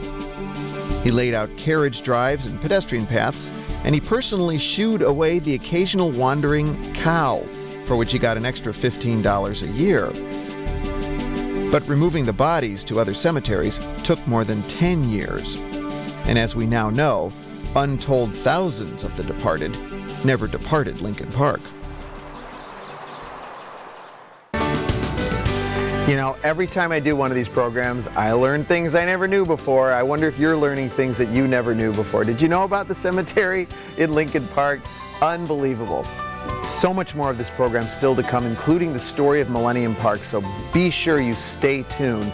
But before we go back to the show, we really need to hear from you right now at 773-588-1111. If you can pledge for $60 to support this kind of programming on Channel 11, we will send you the DVD of the program you're watching right now, but it's really so much more than just the program. It's a director's cut that includes 10 to 12 extra minutes of programming, plus the 1999 Lakefront tour we did on Channel 11, so you can see how much has changed. There's one phone call coming through right now. We're going to hear from many more in just a moment, I hope so.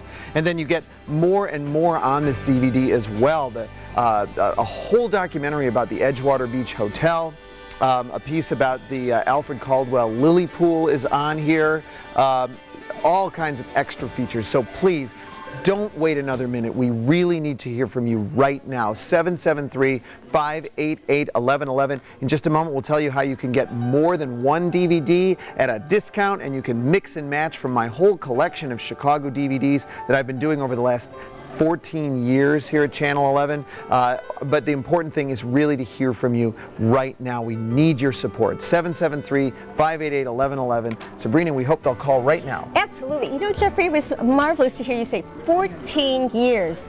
All those years you've been creating all of these incredible shows, and you've done it actually in partnership with our viewers. And absolutely. For those of you, and that's what's so wonderful, is that, you know, Jeffrey's been here for a long time, but if you're a long-time Channel 11 viewer, then you need to step up to the plate as well. For those of you who are not supporters of the station, we'd like to hear from you. So go to the phone. 773-588-1111 is the number to call. Remember, as Jeffrey said, $60 will bring you your very own copy of this terrific show, Chicago's Lakefront. And you know what?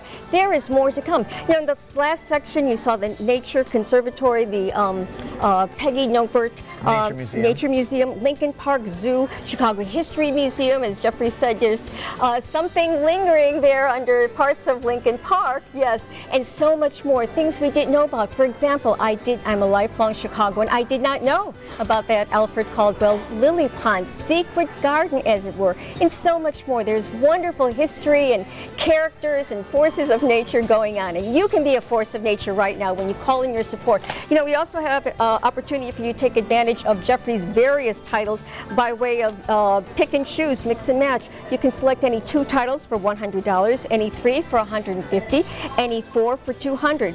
But you know what? The best deal is just $1 a day. Think of everything that Channel 11 offers you and give $1 a day. Invest in the station at that level. $365 will bring you the entire 11 DVD collection. There's so many wonderful titles in there. Chicago's North Shore, the Suburban City Tours. Right, the City Chicago by L, Chicago by Boat, Hidden Chicago, 7 Wonders of Chicago, the Northwest Suburbs, Fox River, and the chain of Lex. Northwest, West, right, you go all Southwest, right, and then South, and go all the way around. Yeah. It's great. So we're really energized here at the station, and we hope you are too. Seeing a program like this should make you feel really good, because it is an inspiration. It is a celebration of Chicago's lakefront. And as Jeffrey said at the beginning of the show, it is a people's paradise. This is unique for us to have here in Chicago. It and is. we are to be treasuring this wonderful asset that we have. And here we should be treasuring as well this cultural institution known as Channel 11. So give us a call right now at 773-588-1111. I'm turning it over to Joni Bahak in the studio. Hi, everybody. You know what I love about Chicago? I love the lakefront, I love the architecture, I love the neighborhoods, but I love the people because they are so passionate. We are so passionate about the city. We love our politics, we love our architecture, we love our art, we love our sports teams. We really love this city. And WTTW tells our story. There's no other station in Chicago. And I can't really think of one that tells stories better about Chicago, for Chicago, by Chicago than WTTW. So when you pick up the phone today, you are supporting an institution that loves you back. 773-588-1111. We're here because of you. Jeffrey has done 11 of these wonderful programs. One is better than the next. And and they're also wonderful just to have in your library because they're preserving the history of Chicago in an interesting, educating, interactive kind of way.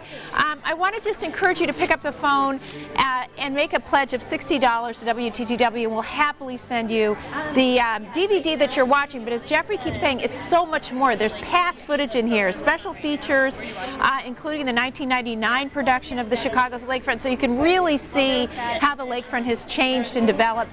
And because you're giving your support to WTTW tonight, we'll be able to make one 10 years from now, so that you'll see how we've grown even more in the last 30 years or 20 years. So that's just a $60 gift. You're not only going to get a DVD of the show you're watching, but you're going to be supporting all of our programming, the quality programming that you've come to depend on. From our kids programming all day, Jeffrey was just showing me pictures of his children. They are so stunning and so spirited, and I bet it's because they watch Channel 11. And then you get Chicago Tonight that's having a 25th anniversary, and then you get these wonderful Jeffrey Bear tour shows that are just precious and priceless. 773-588-1111. I would really encourage, if you can, and I know this is a tough reach, $1 a day is $365. That will bring you the entire DVD set, and what a wonderful thing to have in your library, or to give as gifts. I mean, I can think you probably have people in your life that would enjoy each one of these. What a wonderful way to give a gift that's meaningful, educational, interactive. And as Sabrina said earlier, it is programming that your whole family can watch. How many of those are left where you can actually have your kids walk in and you're not careful about what they're going to see or hear? The phones are ringing. We are so grateful to you. We really know that these times are difficult. We're all in this together, and WTTW is here because of you. And I can't thank you enough on behalf of the whole WTTW family. I want to thank the people that have given us their evenings tonight, their kids. They're the next generation of viewers. I am so touched that they gave us their time and they answered phones. Willowbrook National Honor Society, thank you so much for coming. The bright little faces over here that are doing this impeccable accounting work. Phi Beta Sigma Fraternity, they're from UIC. They're right back there. Give a wave, guys. Camera, look at these guys. They're gorgeous, all of them. And they're smart and they're disciplined and they're such great representations of their generation. And the caterer tonight was Cheeseburger in Paradise. Wonderful. They have been so generous to public television. So if you're in their neighborhood, please drop by and be a patron of this wonderful restaurant, because they really have been generous. Jeffrey, I'm so thrilled to hear the phones ring. I'm thrilled. It's great, and it's really important. It's important for us to hear from you right now. And as Joni was saying, you know, I love seeing the young faces here. I am a father now. I have a 4-year-old and a 2-year-old, and I know how important public television is. I know it's a safe place for our children, and we just continue to bring healthy programming. My daughter says TV that's healthy for me to Chicago, both with our children's programming and of course with these tour shows that really tell your story. We only have this break. We're going to go back to the program momentarily. We only have this break and the next break. So if you've been thinking about it at all this evening, if you're still with me right now and you've been thinking about supporting us, don't procrastinate. Don't put it off. Keep these young people working here behind me. Call 773-588-1111. If you can afford a $60 pledge, we'll send you the DVD of the program that you're watching right now, Chicago's Lakefront. And still to come on this program, in just a few moments, we'll hear the story of Millennium Park, the Gold Coast, the old Playboy Mansion, all kinds of wonderful things about Streeterville, this great historic Chicago character, Captain George Wellington Streeter. These are things that you're going to enjoy watching as you stay with us in the program tonight. It's because of your support that I'm able to do this work. I've done 14 years worth of these programs. I've actually been at Channel 11 for 20 years. We're going back to the show in 3 minutes. I've been Channel 11 for 20 years. I've made really a major commitment, a huge chunk of my life here at Channel 11, because I can't think of another place where I could do this kind of work. And you are a partner in that work. It's 773-588-1111. You can get the DVD of the program, Chicago's Lakefront, for $60.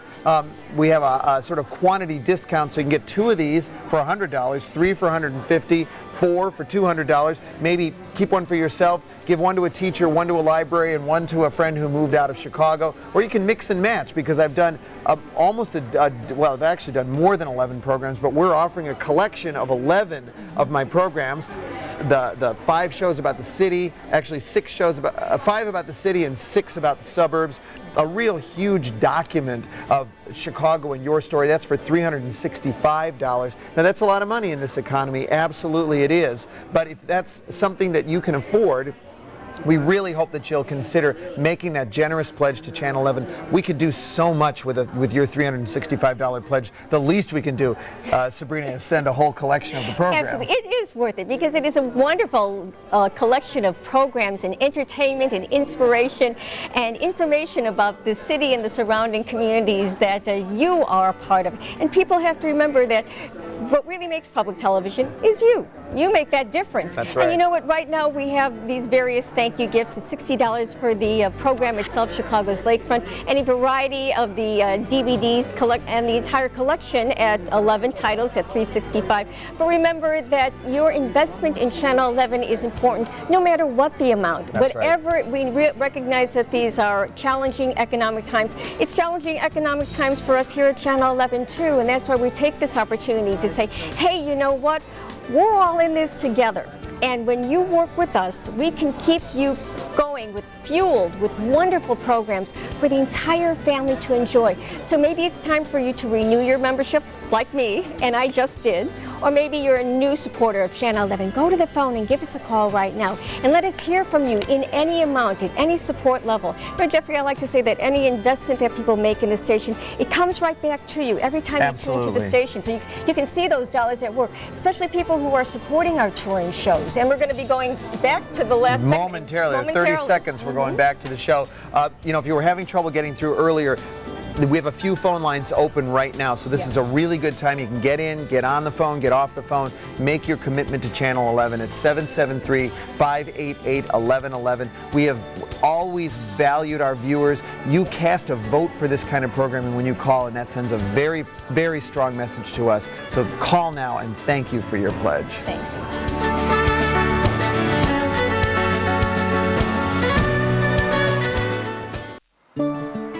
There's still one marked grave in Lincoln Park, the Couch Mausoleum. It was built for Ira Couch. He came to Chicago in 1836 and made his fortune as proprietor of the famous Tremont House Hotel. His brother commissioned the family mausoleum at a staggering cost of $7,000 from Chicago's first professional architect, John Mills Van Osdol. So, why wasn't this grave ever moved? Well, we don't really know. A newspaper article from 1900 mentions a Supreme Court case, but no one's been able to find any records of that. Other reports say it was just so big and heavy that it would have cost too much.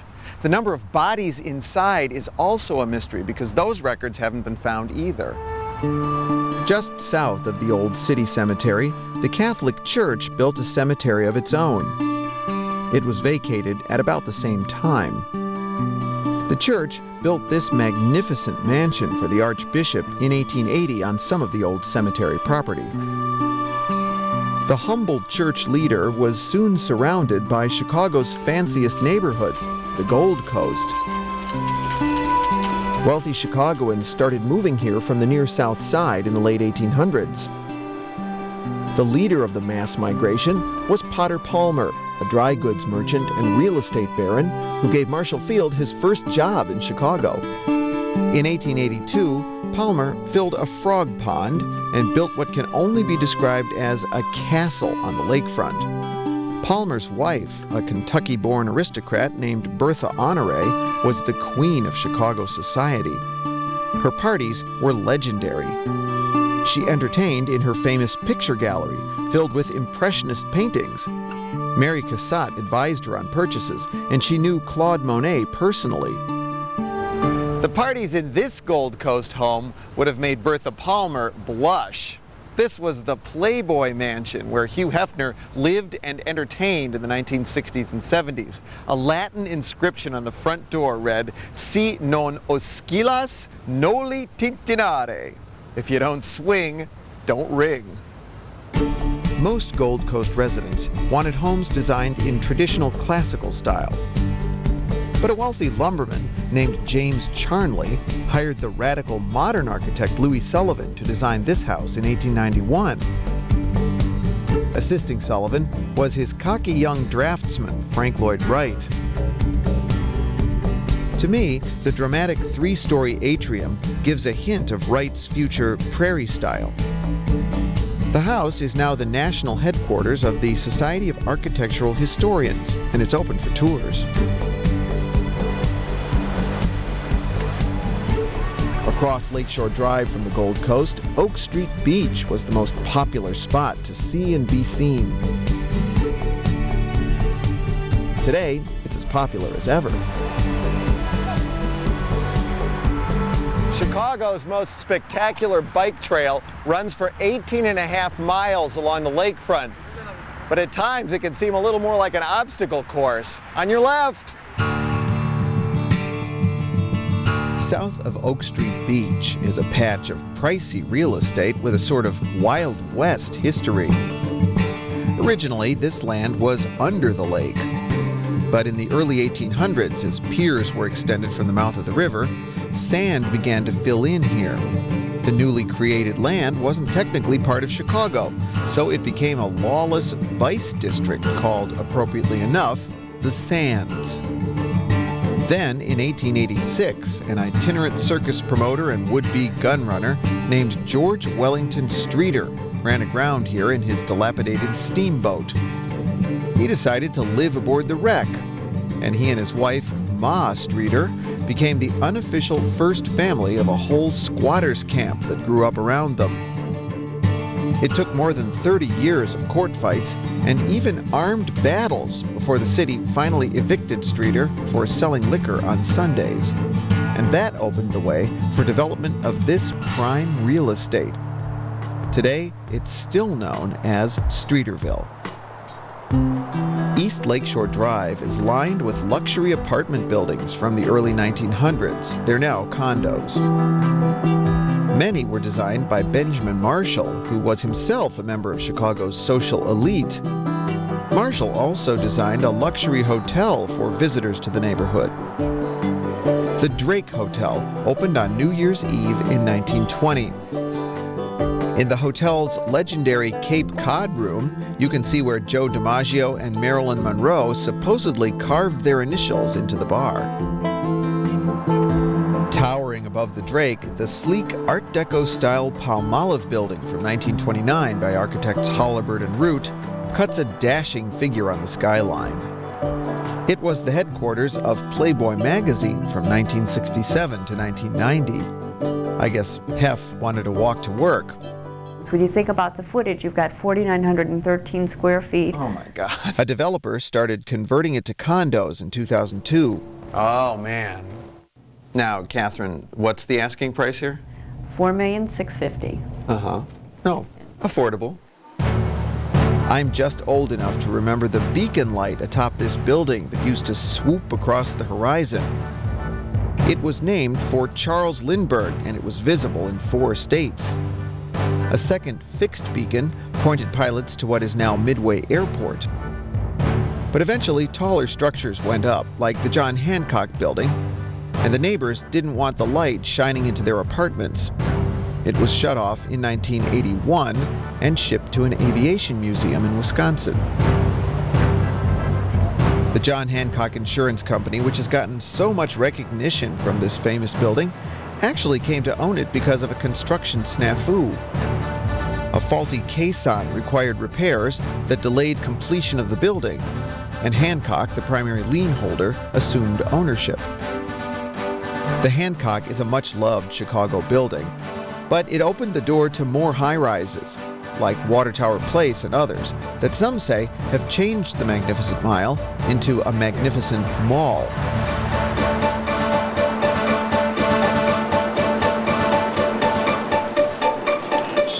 Amidst the cacophony of commercialism on North Michigan Avenue, an island of spiritual contemplation survives. Fourth Presbyterian Church was built in 1914, when Michigan Avenue was still called Pine Street. An even older North Michigan Avenue landmark is a Chicago icon, the old Water Tower from 1869 by architect W.W. Boyington. It's, of course, most famous for being one of only a handful of buildings to survive the Chicago fire. The elaborate medieval-looking water tower is really just a fancy covering for a mundane standpipe that used to equalize the pressure over here in the pumping station, which is still functioning across the street. Part of the building is now the home of Looking Glass Theater Company.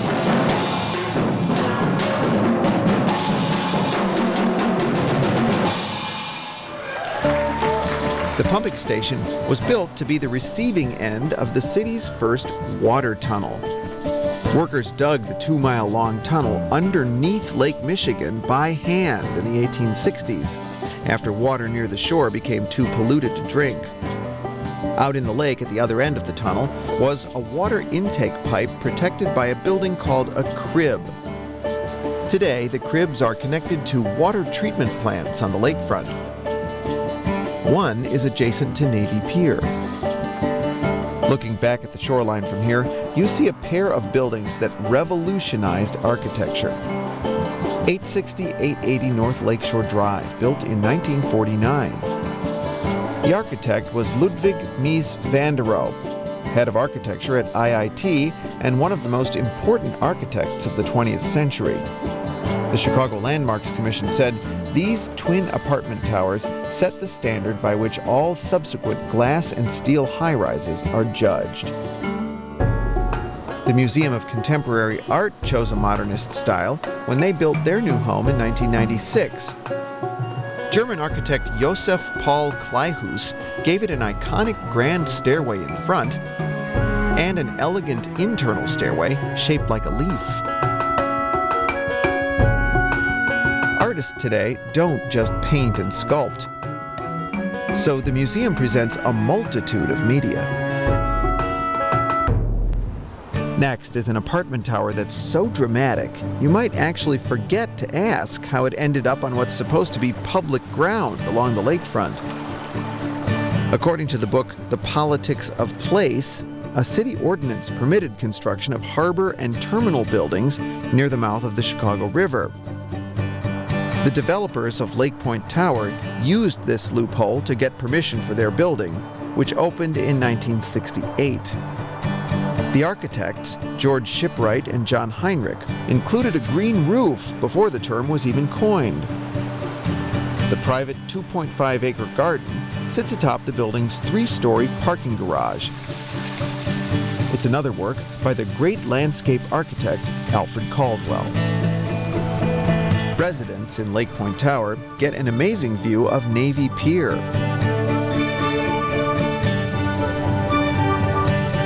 The agency that operates the pier claims it's the #1 tourist attraction in the Midwest. More than 8.6 million visitors a year come for the pier's many attractions, including the Children's Museum, an enormous museum of stained glass featuring antique and modern works, and the Chicago Shakespeare Theater. Oh, disloyal thing! That shouldst repair my youth. And there's the giant Ferris wheel, inspired by the World's Fair of 1893. At 15 stories tall, it's half the size of the original. Navy Pier is one of several downtown piers called for in the Burnham Plan, but it's actually the only one ever built.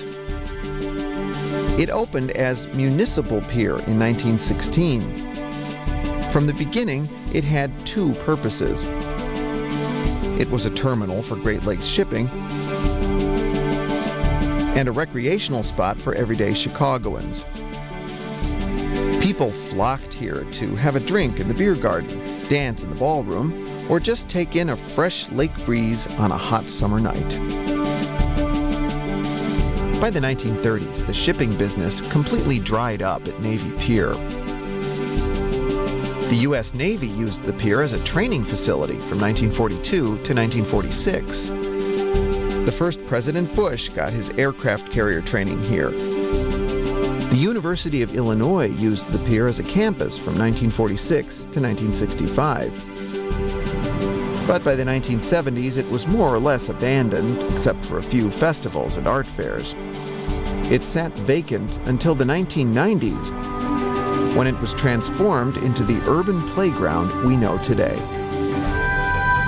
The pier's popularity notwithstanding, many critics say it's just too commercial.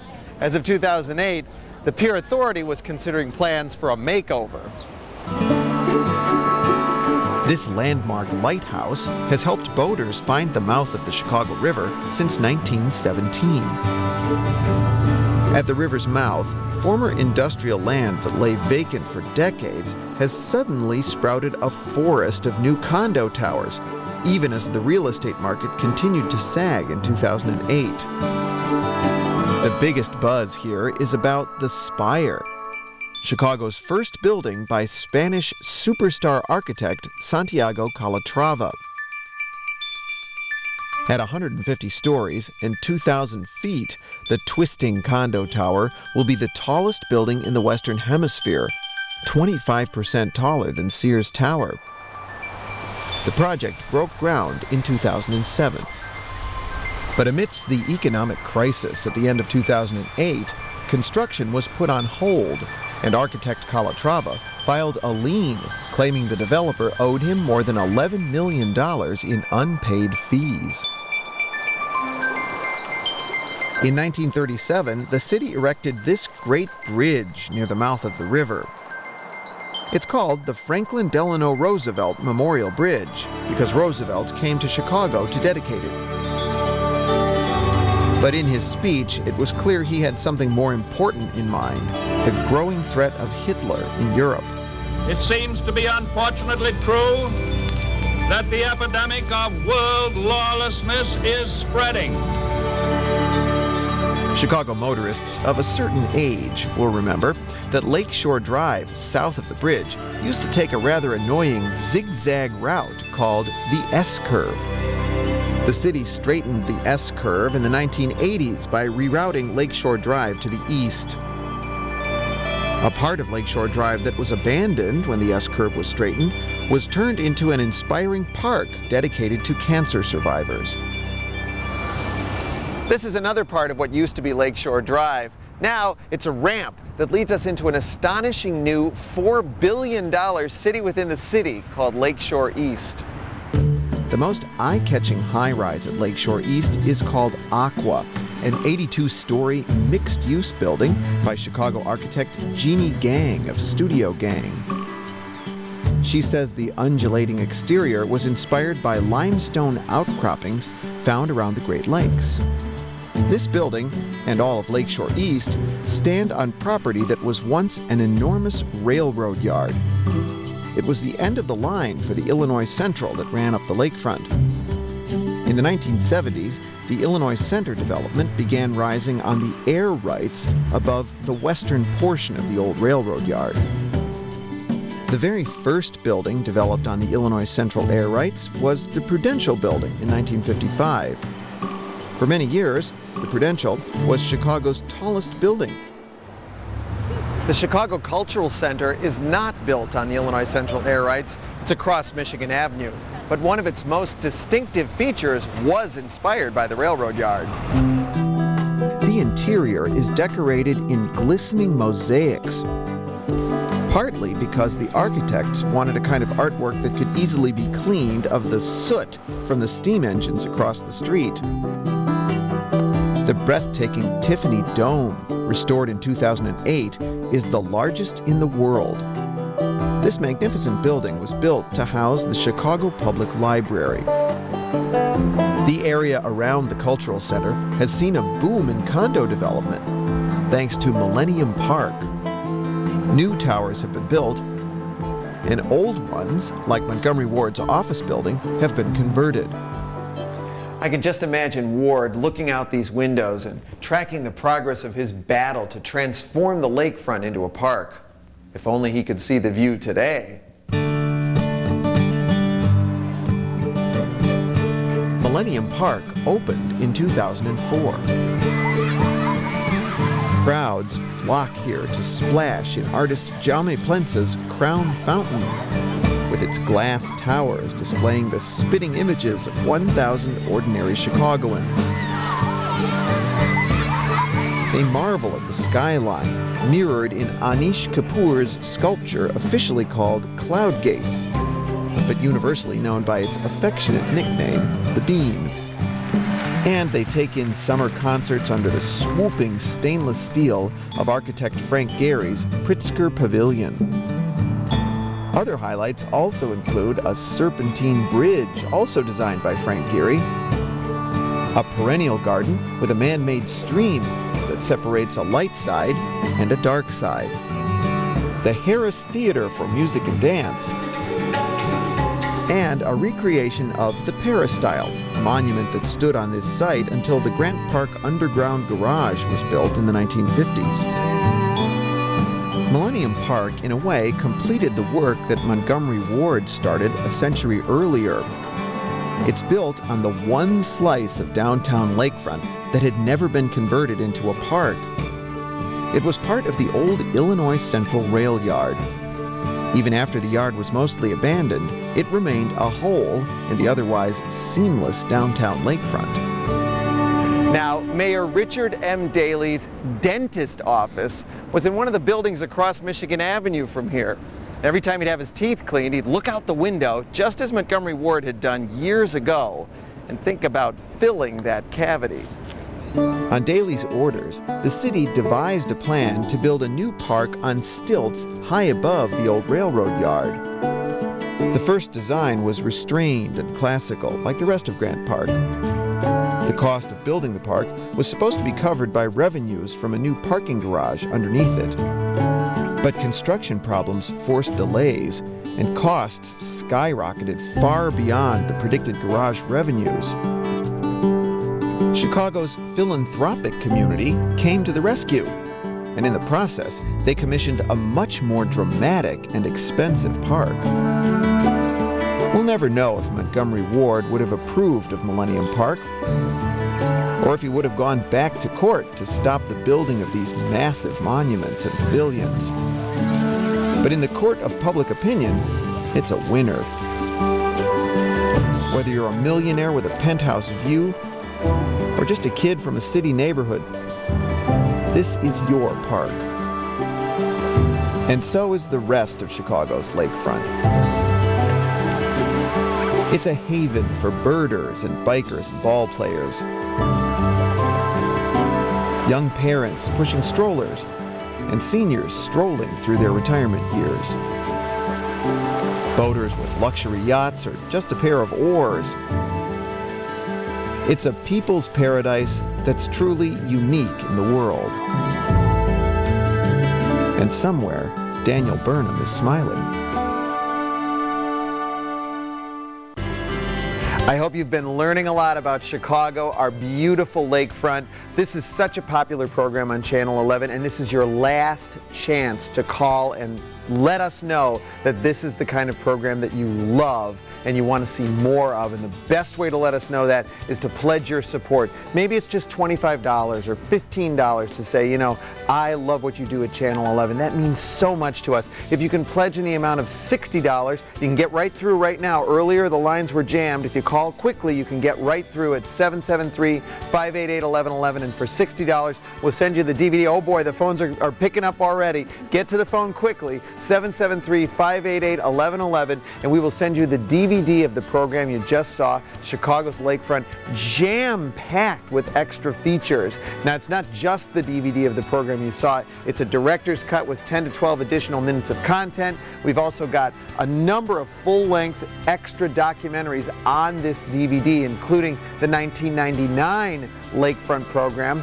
Again, it's your last chance to call, so call right now. The 1999 Lakefront program, which, oh boy, there go some more phones, which really shows you how much the lakefront has changed in just 10 years. We've also got a full documentary about the Edgewater Beach Hotel as an extra feature on this DVD, a full-length feature about the making of Millennium Park. They make great gifts. You can get one DVD for yourself and another for somebody else at a discount for $100 for two. Buy one and give one to a library or to a teacher, that kind of thing. What your dollars support on Channel 11 is my work. My next program coming up on Channel 11 is Hidden Chicago, and as we go along here throughout this break, I'll give you little sneak previews of the kind of fun facts you'll learn in Hidden Chicago. But first, here's my friend Joni with more. Hidden Chicago, that was supposed to be a secret. No, it's not a secret. Oh, here, man. I'll give you a really quick one, okay? The Harlem Globetrotters aren't from Harlem. Philadelphia cream cheese isn't from Philadelphia. Tarzan isn't from Africa. Rudolph is not from the North Pole. And the Wizard of Oz is not from Kansas. They're all from Chicago. And if you call now, you're supporting this broadcast and all the other great ones you see on TTW. And we're so excited. We'll send you the program you're watching right now. It is our last break. We need your help now more than ever. Now. If you've thought about giving and you haven't, whatever you can afford will help us so much. We appreciate any level of support. And what makes Jeffrey's program so wonderful with his team, his whole team, Dan Protest and others, they put together archival footage that is absolutely priceless. Archival juxtaposed to things that are the interim, juxtaposed with things that are now, and maybe sometimes even what it might look like in the future. This is something you can share with your family, your children, your grandchildren all together. I want you to try to think about renewing your membership if you've let it lapse or you're kind of hesitating. please renew. We need your support. We're not a museum. We're not a theater that has live performing acts, but we are a cultural institution that is no different. We depend on your support so that we can sustain this quality programming that you really can't find anywhere else. $60 to WTTW. We will happily send you Chicago's Lakefront, one of the most beautiful, beautiful stories and histories of Chicago's crown jewel. 17 miles that belongs to all of us. It is so beautiful. You'll never drive down Lakeshore Drive and look at that lakefront again after seeing Jeffrey's show. So I encourage you to pick up the phone. It is our last break, guys. I'm so happy you've stayed with us all throughout the show. We're so delighted. And I want to encourage you too. I can barely hold all these, but for a 365 gift to WTTW, you can get all 11, which you can see spanned out on your screen right now. So it's tours of the city and of the suburban region. Right, exactly. And or you can mix and match, right? You can mix and match. 2 DVDs for 100, 3 for 150, 4 for 200, as you can see. You can read too. 11 DVDs for $365. That's $1 a day. Please consider it. Think of these as gift ideas. I mean, what a wonderful gift. There's no one that wouldn't love this. If you can't think of the perfect gift to give someone, just pick one of these. Look at all these DVDs. These are wonderful. I can't believe I've made so many of these programs. How did I have time? Where's your hair? Where did my hair go? Suburban tours, he still has city those warm tours. eyes and those great stories. Well, yeah, they're full of good stories. And that great sense of humor. I've been working on this Hidden Chicago show that's coming up next. Did you know that the window envelope and the zipper were invented in Chicago? You're kidding. That's what you're going to learn. I'm doing the first Hidden Chicago that I'm doing is called Made in Chicago, and it's all these things that come from Chicago. Juvenile Court was invented in Chicago. Oh, how lovely. Chicago gave the world the lava lamp.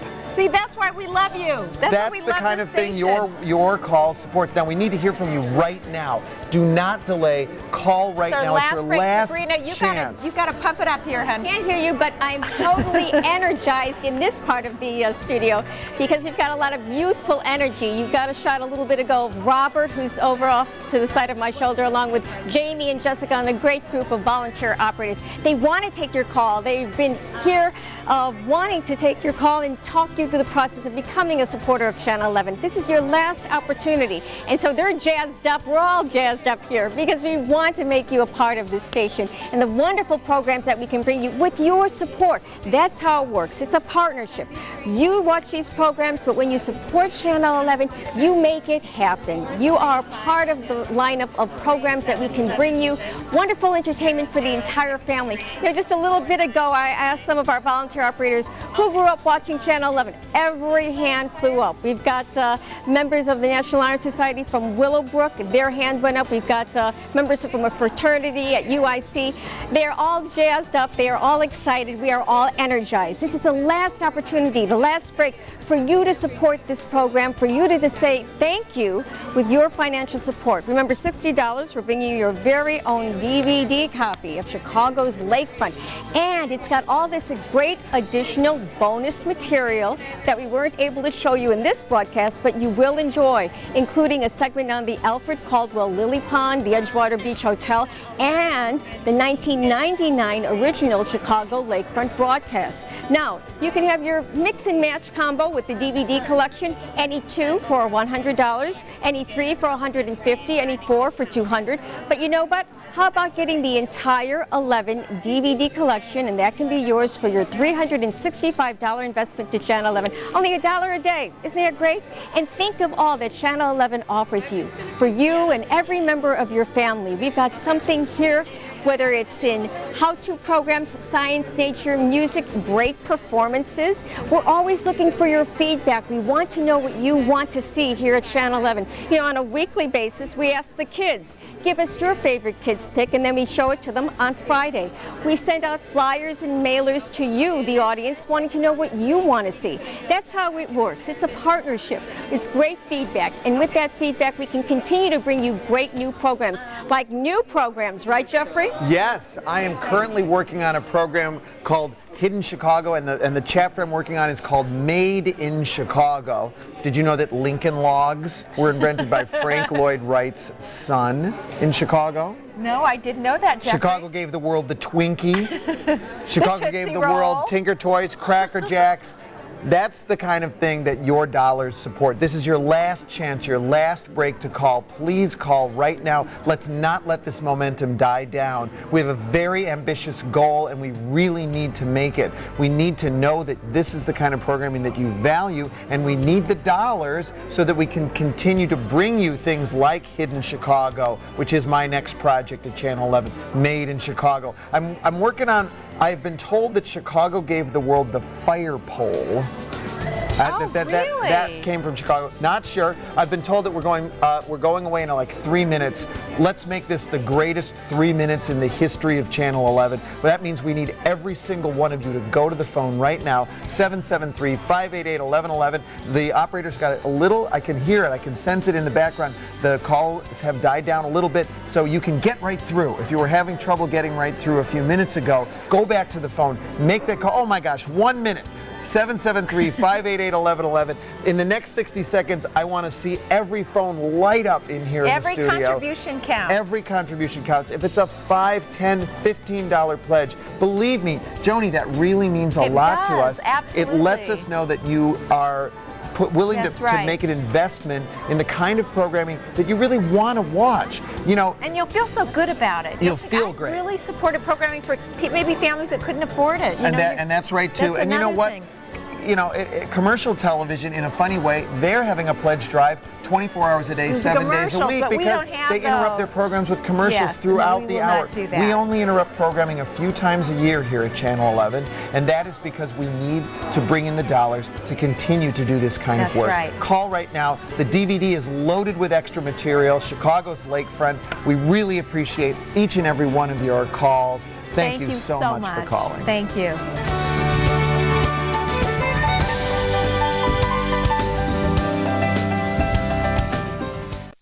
WTTW 11 would like to extend a special thank you to the Talbot Hotel.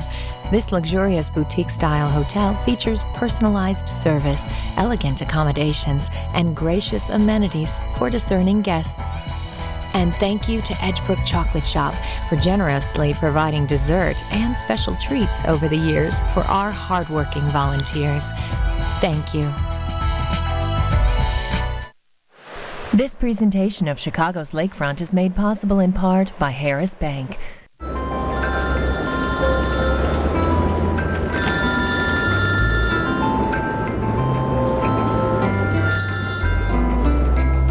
lot today for only $1,000 tax, title, and license. You can do just that. It's got that full leather interior.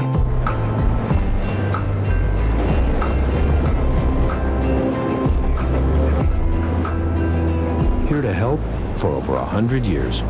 Harris Bank. Generous support is also provided by the Joseph and Bessie Feinberg Foundation, the Walter E. Heller Foundation in memory of Alice DaCosta, and the A. Montgomery Ward Foundation, with additional support from Richard and Mary L. Gray, Robert J. and Roberta L. Washlow, Ken Norgan, Richard Lennon, Peter Kelleher Jr. and Diane Kelleher, and these generous supporters.